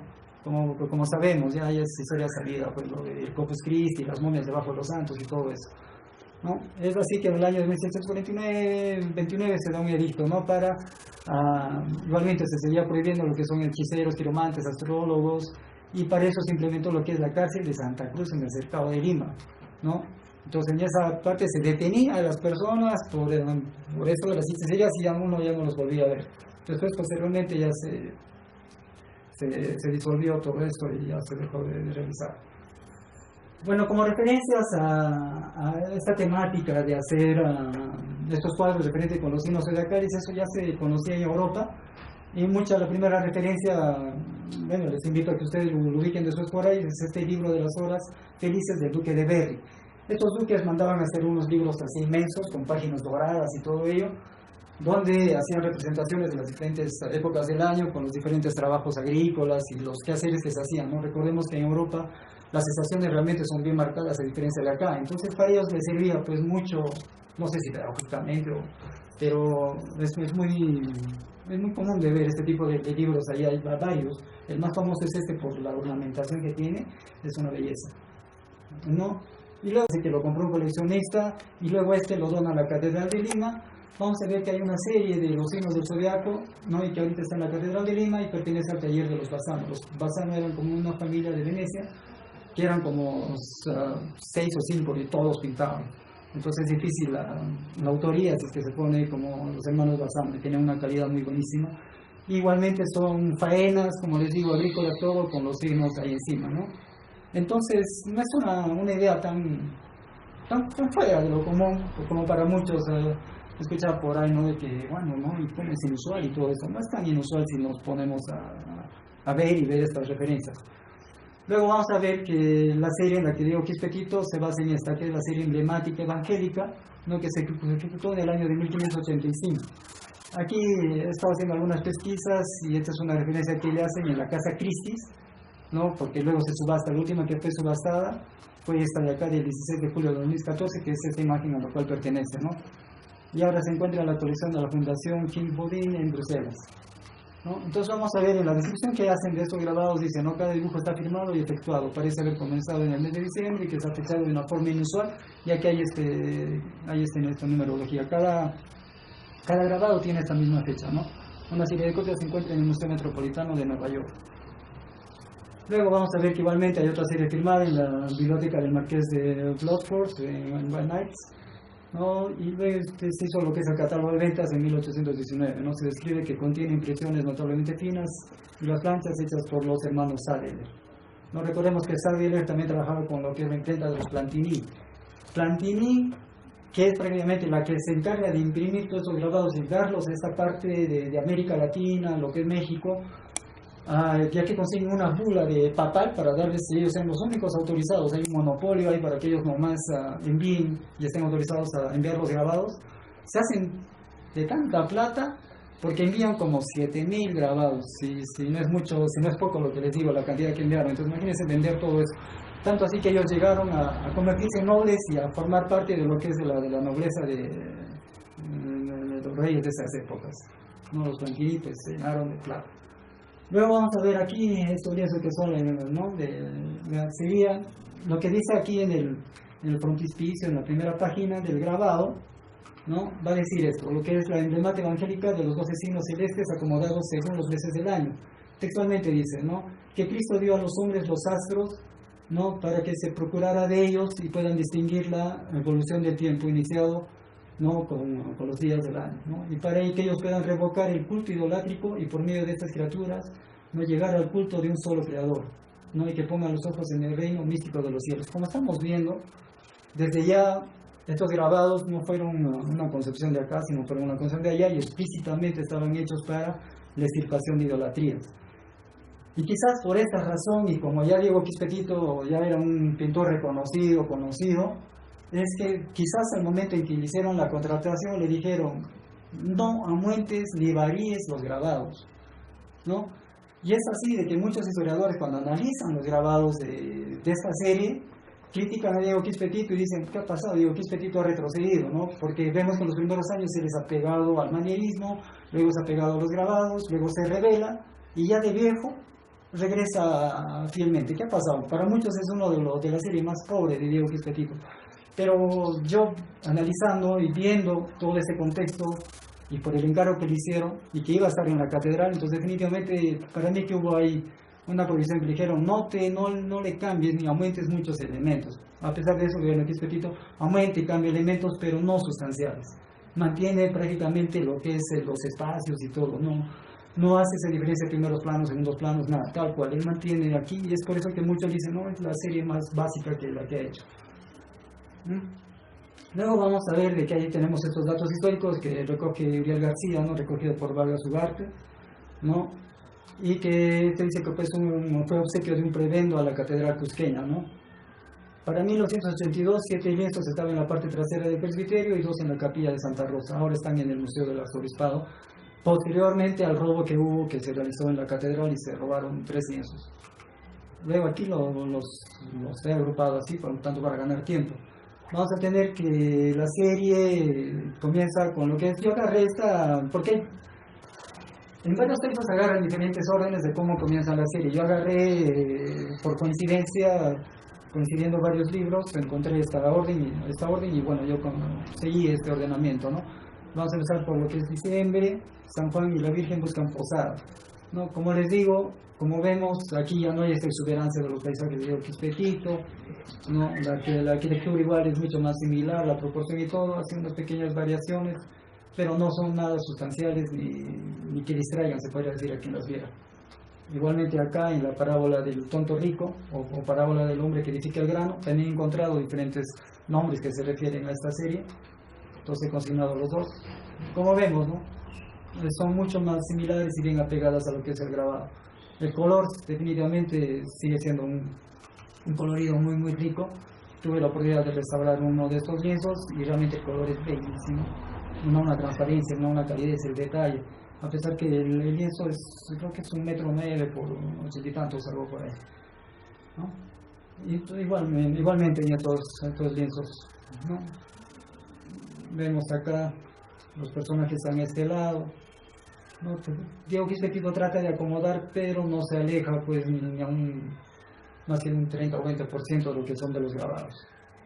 El color es totalmente igual, correcto, bien apegado, bien académico, y como les digo, por ahí es de que es una de las series más criticadas, ¿no? Luego aquí vamos a tener igual estos dos que pertenecen a la parábola de los hijos y el pastor injusto, o la parábola del sembrador, ¿no? Y este otro que es el sueño de José y la huida. Aquí vamos, les hago este aumento de esta parte de acá, ¿no? Que sería esta de aquí, donde la Virgen, aquí bueno, no se distingue el grabado, ¿no? Si es un tocado o es una aureola, ¿no? Entonces lo que es Diego Quisquetito, pues se lo soluciona poniéndole este gorro, para muchos es una montera y para muchos es una referencia a la cuestión indiana, indígena de por acá. Creo que muchos se detienen en ese detalle al mencionar esta serie, ¿no? Luego estos serían los 3 grabados de los lienzos que fueron perdidos, fueron sustraídos, robados, y pertenecen pues a lo que es abril, mayo y agosto, ¿no? Hubiera sido realmente muy interesante ver cómo fueron estos lienzos. Luego, para ya finalizando, ¿no? Vamos a tener este otro lienzo que es el Cristo al llamado a los discípulos. En este lienzo es donde se tiene la firma, que estaría en esta parte de acá de la embarcación. Y bueno, este lienzo ha sido intervenido en 1934, ¿no? Por un restaurador argentino a raíz de la celebración del 4º centenario de la fundación del Cusco, ¿no? Luego fue otra en el año 64 y la última que se hizo fue en el 2004 por la CASEX.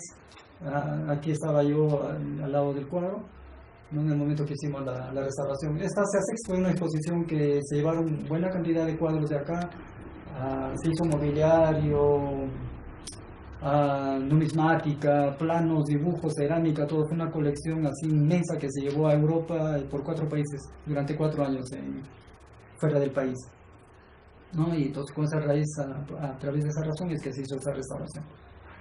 Y bueno, esta es la bibliografía con la que he trabajado, ¿no? La lincografía y parte también lo que es la bibliografía, los libros en físico. Y bueno, muchas gracias, espero no haberlos cansado.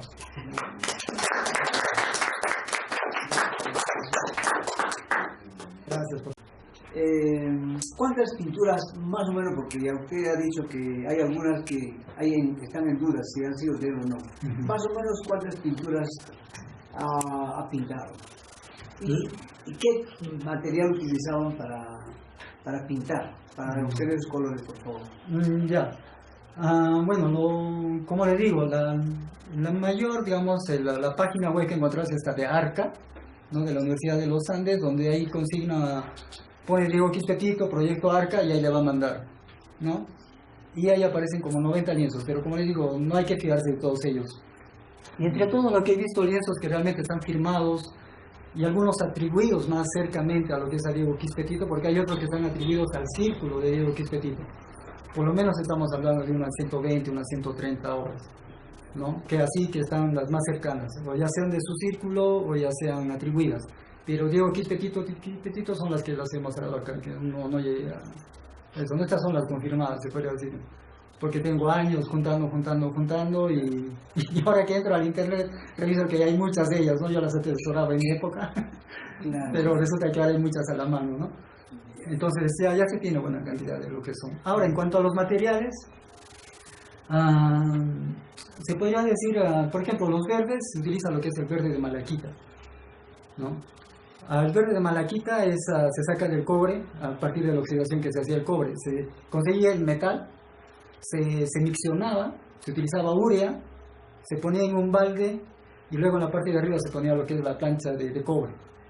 Y se cerraba y se dejaba, y al transcurso de 2 o 3 semanas se generaba una pátina, ¿no? La urea, al subir los gases, debilitaba lo que es la placa de cobre y generaba ahí, pues, el pigmento que luego era retirado.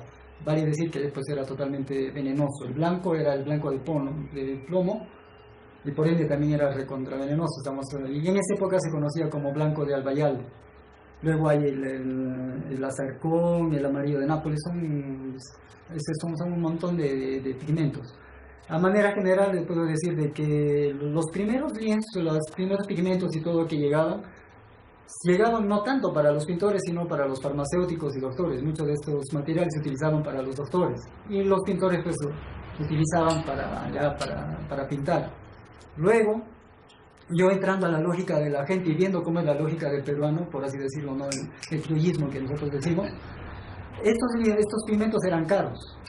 Luego, a partir de eso, estamos hablando que en Huancavelica se descubrió pues lo que es la mina de Potosí, las otras minas de Azogue y todo eso, y se empezaron a descubrir minas que en el tiempo de los incas ya se utilizaban, entonces se volvieron a reactivar esas minas, entonces empezó a haber una producción de pigmentos locales, ¿no? Tanto es así, entonces muchos pintores locales utilizaban estos pigmentos y los pintaban, y la calidad pues no saldría tan buena porque hay que tener muchos de estos minerales, eran minerales, había que molerlos, tamizarlos, hacerlos dormir y todo eso. Entonces, pues llevaba mucho tiempo. Y acá definitivamente no lo hacían tan bien. Eso hemos visto en los análisis cromatográficos que hacíamos, de que hay una diferencia del grano de los pigmentos locales y de la finura de los granos de los pigmentos que venían de Europa. Entonces, lo más seguro que compraban unos pocos y los pateaban o los mezclaban con los de acá. Tanto llegó a esto que en México incluso ha habido una orden que explícitamente en los conciertos que se hacía se les exigía a los pintores utilizar pigmentos finos venidos de Europa, o sea, porque había este contrabando y esto, ¿no? Y acá solamente se hace la referencia a veces explícita de utilizar pigmentos finos, ¿no? Ya con eso están diciendo que hay que utilizar los otros y no los de acá, ¿no? Entonces, bueno, ya sí sería. Entonces, de repente alguna otra pregunta, algo más. ¿Cuántos años vivió Diego Quispetito? Bueno, estamos hablando que él nació en 1611 y el último cuadro que está firmado es en 1681. Hay quienes dicen que murió en el 85, ¿no? Pero la mayoría que se encuentra que va a ser los textos hablan en 1681, entonces estaríamos hablando de 69 años. Quizás no mucho, y eso es, para la época es plausible, porque lo digo por el uso de los materiales tóxicos que utilizaban, ¿no? Porque muchos de estos materiales pues no se los ensucia y todo, y no se conocía que estos eran pues venenosos, ya posteriormente se han detectado que eran venenosos, ¿no? Entonces incluso ellos ni sabrían por qué se enfermaban, ¿no? Pero más que nada estoy seguro de que fue esto, el uso también lo que es el aceite de linaza, utilizaban el aceite de nuez, el aceite de copaiba, ¿no? Y definitivamente pues uno al pintar esto, el inhalar, de hecho que le estoy afectando y mermando la salud, ¿no? Entonces, no sé, vente un poquito más. Más que todo, felicitaciones por la charla. Y básicamente, para comentarte, ¿no? Básicamente tenemos unas referencias claras de un Diego Quispetito inicial, muy auténtico, con muchas influencias de agregados, de disminuciones, de distintos personajes, ángeles, paisajes frondosos, etcétera, ¿no? Luego mostraste una etapa de un Diego Quispetito que en cierto modo tengo ciertas dudas porque tiene este tema de los brocados, que para mí ahí tengo mucha duda. No sé si tienes fuentes de eso como que puedas aseverarnos de que esos son de Diego Quispetito. Y finalmente hay una tercera etapa que muestras, ¿no? A un Diego Quispetito ya muy apegado a la ortodoxia académica artística que había en ese tiempo. Entonces, de esa parte genial, ¿no? Que lo estés mostrando. Entonces, mi duda sería eso, ¿no? ¿Qué pruebas tienes de estas pinturas que tienen brocados? Uno que te podría mencionar, la principal, la que tengo son referencias bibliográficas que mencionan, ¿no? Luis Enrique Tort, luego tenemos a Fernando Kusunoki, que trabaja para el Mali, ¿no? Que también hace referencia de esto. Stasny también lo menciona, ¿no? De que, porque si cronológicamente hablamos, digamos, en cuanto a las corrientes y estilos y cosas que se dieron en el proceso de la pintura colonial en general del Perú, vamos a ver, como te digo, que el uso de los dorados y brocateados se dio con mayor fuerza a partir de la ruptura del gremio de los pintores, ¿no? Pero, digamos, como mucho de esto tuvo también una gran pegada y un gran éxito, ha habido casos en la que al momento de hacer nosotros los análisis cromatográficos, al momento de restaurar los lienzos y ver los análisis, se ha visto que muchos de los dorados eran agregados posteriores, o sea, fueron hechos en la época, o sea, vale decir, fueron hechos a partir de ya de 1700 y todo, a lienzos que habían sido pintados a decenios o un siglo atrás, 1600. ¿Por qué? Porque, bueno, dijeron, oye, mira, ¿has visto cómo es ese lienzo bonito? Yo tengo uno, píntamelo así. Entonces, se ha visto, los restauradores, nos hemos visto con la iniciativa de ver esa posibilidad, ¿no? Oye, pareciera que esto lo han pintado después. A pesar que el estudio de los pigmentos, de dorado, te dice, no, es de la época. Pero viendo cómo están superpuestos, no tienen pues la misma pátina, la misma uniformidad. Entonces, por eso es que nos hemos visto ante esta disyuntiva, ¿no? Y como para eso también, como digo, los historiadores hablan de que generalmente se dio, pues esta es una época posterior, ya después de Diego Quispetito, ¿no? Y esto se debe a que al momento que los pintores indígenas se separan de los gremios, entonces abandonan sus talleres y se juntan entre ellos a pintar en sus casas, pareciera de que se mezclan entre pintores y escultores, ya que el dorado, el brocateado, el achinado, que son otras técnicas ya también con plan de plata y todo, se utilizaba más en las esculturas. Entonces de repente compartían talleres escultores y pintores. Y como lo que ocurre igual en la escuela, como estudiante yo he visto eso, ¿no? Yo veía lo que pintaba mi compañero y decía, oye, qué buen efecto le ha dado, yo también voy a ver si se me sale igual en mi cuadro. Entonces quizás ocurrió lo mismo, ¿no? Ellos vieron, oye, qué bien se ve en la escultura, ¿qué tal si probamos en el lienzo? Y sacaron pues una fórmula, porque es algo propio de la cultura cusqueña esto de los dorados. Una complementaria, ¿nos avalarías que existe la escuela cusqueña? Sí, definitivamente, y como comentario tuve la oportunidad de conocer a un historiador mexicano que una vez en una conferencia nos conocimos y él me decía, ¿no? Porque esa vez estaba hablando, no recuerdo, era otro historiador y él negaba que había pintura y se había una discusión ahí en el esto, ¿no? En la ponencia. Y luego al final ya conversando con él me dijo, no, ese historiador que acabo de hablar está equivocado.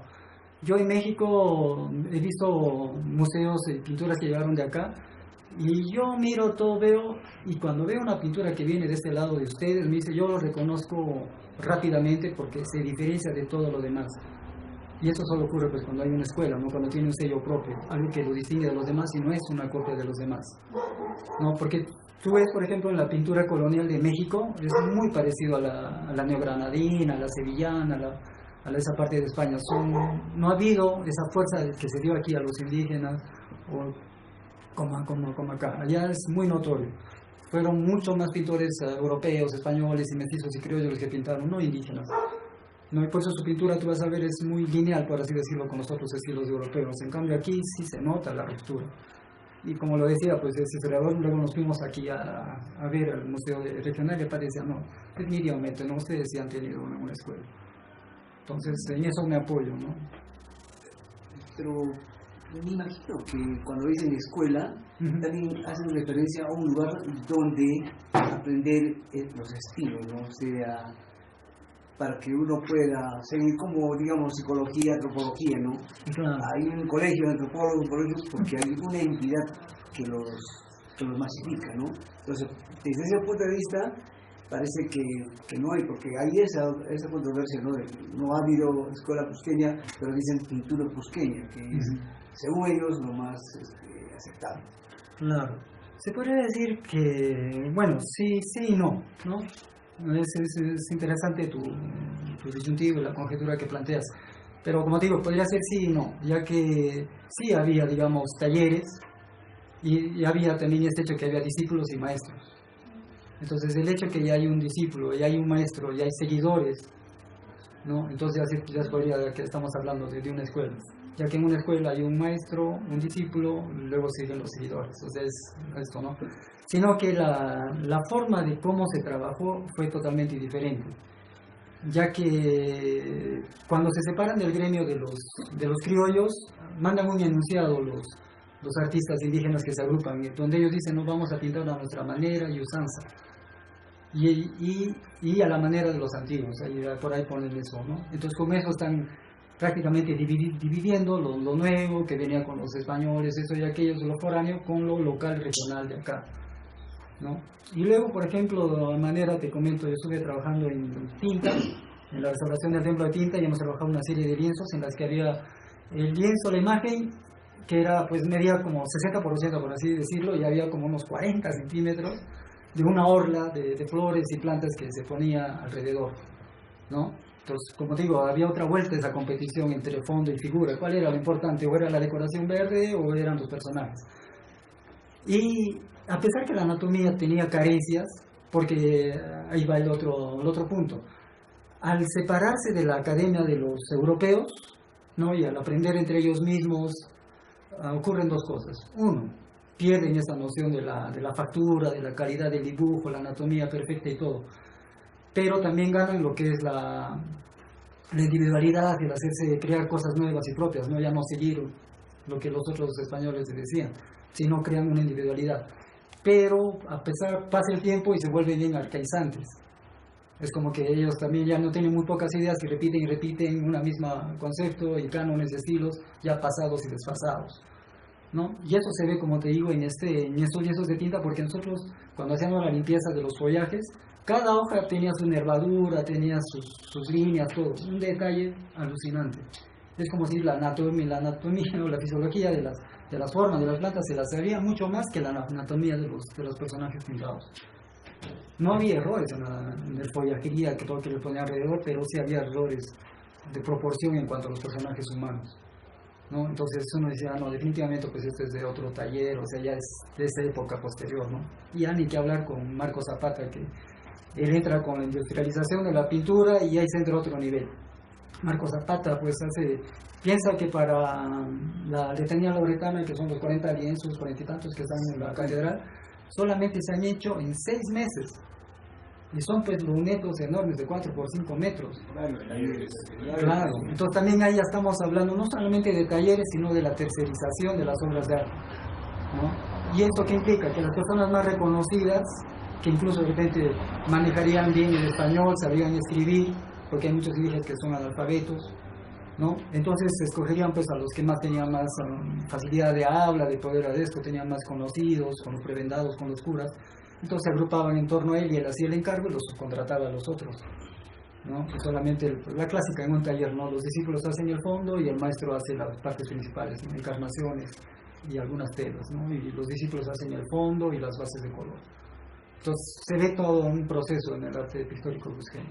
Que es que, o sea, cuando uno analiza así consensudamente, son reconocibles en las pinturas todos estos procesos y cómo se hicieron, ¿no? Incluso en lo que te comentaba, estos lienzos de tinta, hemos visto los procesos de cómo hacían las flores, ¿no? Primero hacían un fondo negro, luego hacían un fondo rojo y luego recién hacían los detalles de las flores. ¿Por qué sabemos esto? Porque hemos encontrado tanto seriazo puro de entregar esta serie que han dejado círculos rojos y ya sin pintar, ¿no? Entonces dijimos, oye, esto no, aquí había una rosa y ya no la pintaron, les ganó. En otro lienzo yo encontré, restauramos, era una huida de Egipto y había un burro que tenía 5 patas.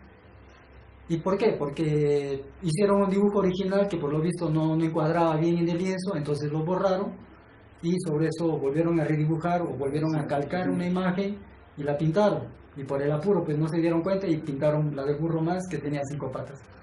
Y ya simplemente uno no lo ve, ya cuando restauramos y uno cuenta pues, ¿no? Entonces, encuentras cosas curiosas, ¿no? Hay unas consultas de parte de mucha gente. Si la serie de Santana Ya. es de Diego Quispetito, de alumnos de Diego Quispetito, o en todo caso, ¿quiénes son los alumnos de Diego Quispetito?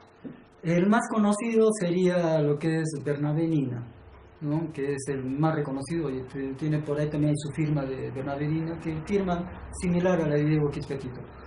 En cuanto a la serie de Santana, vamos a recordar que los Cañaris se les dio esa zona de Santana como un privilegio por haber apoyado a los españoles en el proceso de la conquista, entonces ellos se asentaron ahí. Y como les hablé, había esta reunión de los alférez reales donde se juntaban pues, las dos panacas, el Urin y el Hanan, y elegían a un representante de ellos, se alternaban para cada año, y solamente de ahí entraban pues, los descendientes directos de los incas, ¿no? De las panacas reales reconocidas, pues, Yupanqui y todos ellos. Lo interesante es de que los Cañaris, obviamente había una rencilla, había uno diciendo, no, estos son traidores, vinieron y esto y aquello, entonces no fueron aceptados nunca totalmente aquí en la sociedad, así entre personas. Había una bronca, se notaba que había una separación con ellos. Entonces, lo que buscan al hacer la serie de Santana es un cacique Cañari, que él manda a hacer este lienzo y se la obsequia al alférez real de ese momento para ganarse su favor y poder entrar en el círculo de los dos. Esta fue la razón por la cual se hizo la serie de Santana, ¿no? Por eso es que también estaba en el templo de Santana y posteriormente ya la bajan acá. No tiene nada que ver con... No tiene nada que ver, no tiene que ver. ¿Qué es por la época? Sí es por la época, ¿no? Sí es por la época, pero no tiene nada que ver. ¿Se tiene referencia del autor de esas pinturas? Es anónimo, muchos lo consideran anónimo. ¿Qué es interesante? Hay Caroline Dean, que es una norteamericana, y hace todo un estudio sociológico alucinante del lienzo, porque si se analiza ese lienzo, vamos a ver que están ahí todo un retrato social de la época. Cada personaje pertenece a una élite, una casta social que sí existía en la época y están ahí. Entonces, esa parte es un retrato social alucinante ese lienzo cuando uno lo analiza así.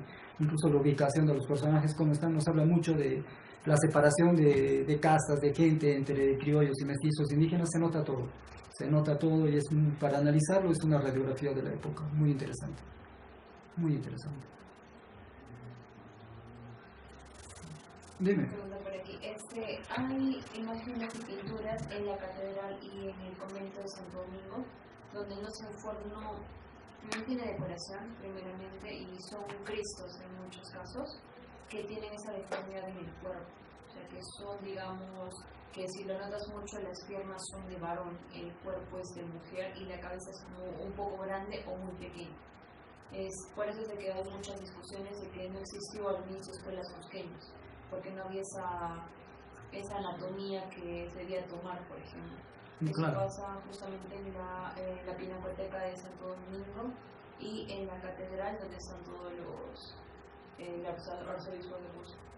Entonces, por eso es que muchas veces escucha de que si nunca hubo una escuela cusqueña porque no se alcanzó esa anatomía. Claro, porque pintan tan mal claro, y eso es la mayoría de estos lienzos que se notan mayormente, esto es, como te digo, ¿no? Ya es a partir de la ruptura del gremio, en la cual ellos ya no tienen al maestro que les enseñaba, sino aprenden de entre ellos, ¿no? Y muchos de ellos, pues siempre hay esa diferencia, ¿no? Del que recibe el conocimiento directo del maestro y el que recibe del maestro, ¿no? Es como cuando antes sacábamos una copia de un cassette, ¿no? La última copia era la más terrible. Entonces, en cuanto a la calidad del aprendizaje, pienso que es igual, que se da esto. Y eso también se nota mucho en lo que son las pinturas y en las esculturas, este tipo de contradicciones anatómicas y todo, ¿no? Y ahora se nota mucho más todavía en la época ya cuando la pintura cusqueña se industrializa, ¿no? Por ejemplo, se ha llegado yo recuerdo con con el profesor Escobar de la UNSAR, ¿no? Fue mi docente y él comentaba pues de que eran como 25.000 o 20.000 tantas las obras pinturas cusqueñas que se realizaron en toda la época. Si se pudiera así realmente ubicar en los museos, en todo sitio donde están, realmente pues es una cantidad alucinante. Y por ejemplo he estado viendo conciertos de, ¿cómo se llama este? Derroteros del arte cusqueño. Hay un Jorge Puruncle, en el 50 él sacó un librito que es interesante donde él consigue un montón de conciertos de la época. Y hay unos de ellos en las que se están enviando 350 lienzos a Lima, otros 300 y tantos a lo que es a Potosí, luego a la Argentina. Y se enviaban así en rollos, algunos ya la mayoría se enviaban en rollos, ¿no? Luego, por ejemplo, Zapaca Inca va y pinta aquí lo que es la serie de San Francisco. La que tenemos acá se repite igual en el templo de San Francisco en Chile. Solo que pareciera de que le han hecho otra exigencia o le dijeron, oye, hay que mejorar, qué sé yo, o él, para diferenciarse de la serie de acá, le pone más detalles y más brocateados a la serie que envía allá. Y Zapaca Inca ya es pues, discípulo de Marco Zapata. Y el problema es que cuando entramos a esta época de la industrialización, ya, o sea, porque ya que entran los talleres, todo esto lo que les comentaba, ¿no? Se descuida mucho lo que es la parte anatómica, la parte del color. Incluso si tú analizas esos lienzos de lo que tú me mencionas, vas a ver que la cromatología de los colores ya no es tan rica como la de esta etapa de la pintura de 1600, no todo lo que es del siglo XVI. Aquí se ve una riqueza de color, gamas de color. Posteriormente a Marco Zapata, la letanía lauretana, el dibujo es más rígido, más lineal, colores más planos, y se trabaja en gamas de azules, blancos y rojos, lo que es el índigo, el carmín, ¿no? Y lo que es esto, ¿no? Incluso se utiliza lo que es ya tintes vegetales, incluso para mezclar las pinturas. Entonces, una paleta mucho más limitada. ¿Con qué sentido? Limitar lo que es el degradé de los colores, limitar los costos, y ahí prácticamente baja la calidad de la pintura cusqueña, ¿no? Entonces, muchos hacen la misma observación que tú acabas de hacer. Escuchaba que muchos hacen esa referencia, pero pintan mal. Yo incluso cuando comencé la escuela yo no quería ser restaurador, ni quería hacer copias, ¿no? de la pintura. Decía, oye, ¿por qué no? O sea, no saben pintar. O sea, ¿cómo va a dibujar una pintura con una mala perspectiva, una mala proporción? No, yo recuerdo que estéticamente en mi época, cuando yo comencé, no me gustaba, ¿no? Ya poco a poco, al ir trabajando y acercándome, bueno, ya pues empecé a ganar mi respeto que tengo por estas obras, ¿no? O sea, viendo ya la complejidad de lo que hicieron. Porque al margen de todo eso, sus capas pictóricas son muy delgadas, son bien finas. Es interesante, o sea, hay cosas que son muy, muy rescatables que no encuentras ahora en la pintura moderna ahora.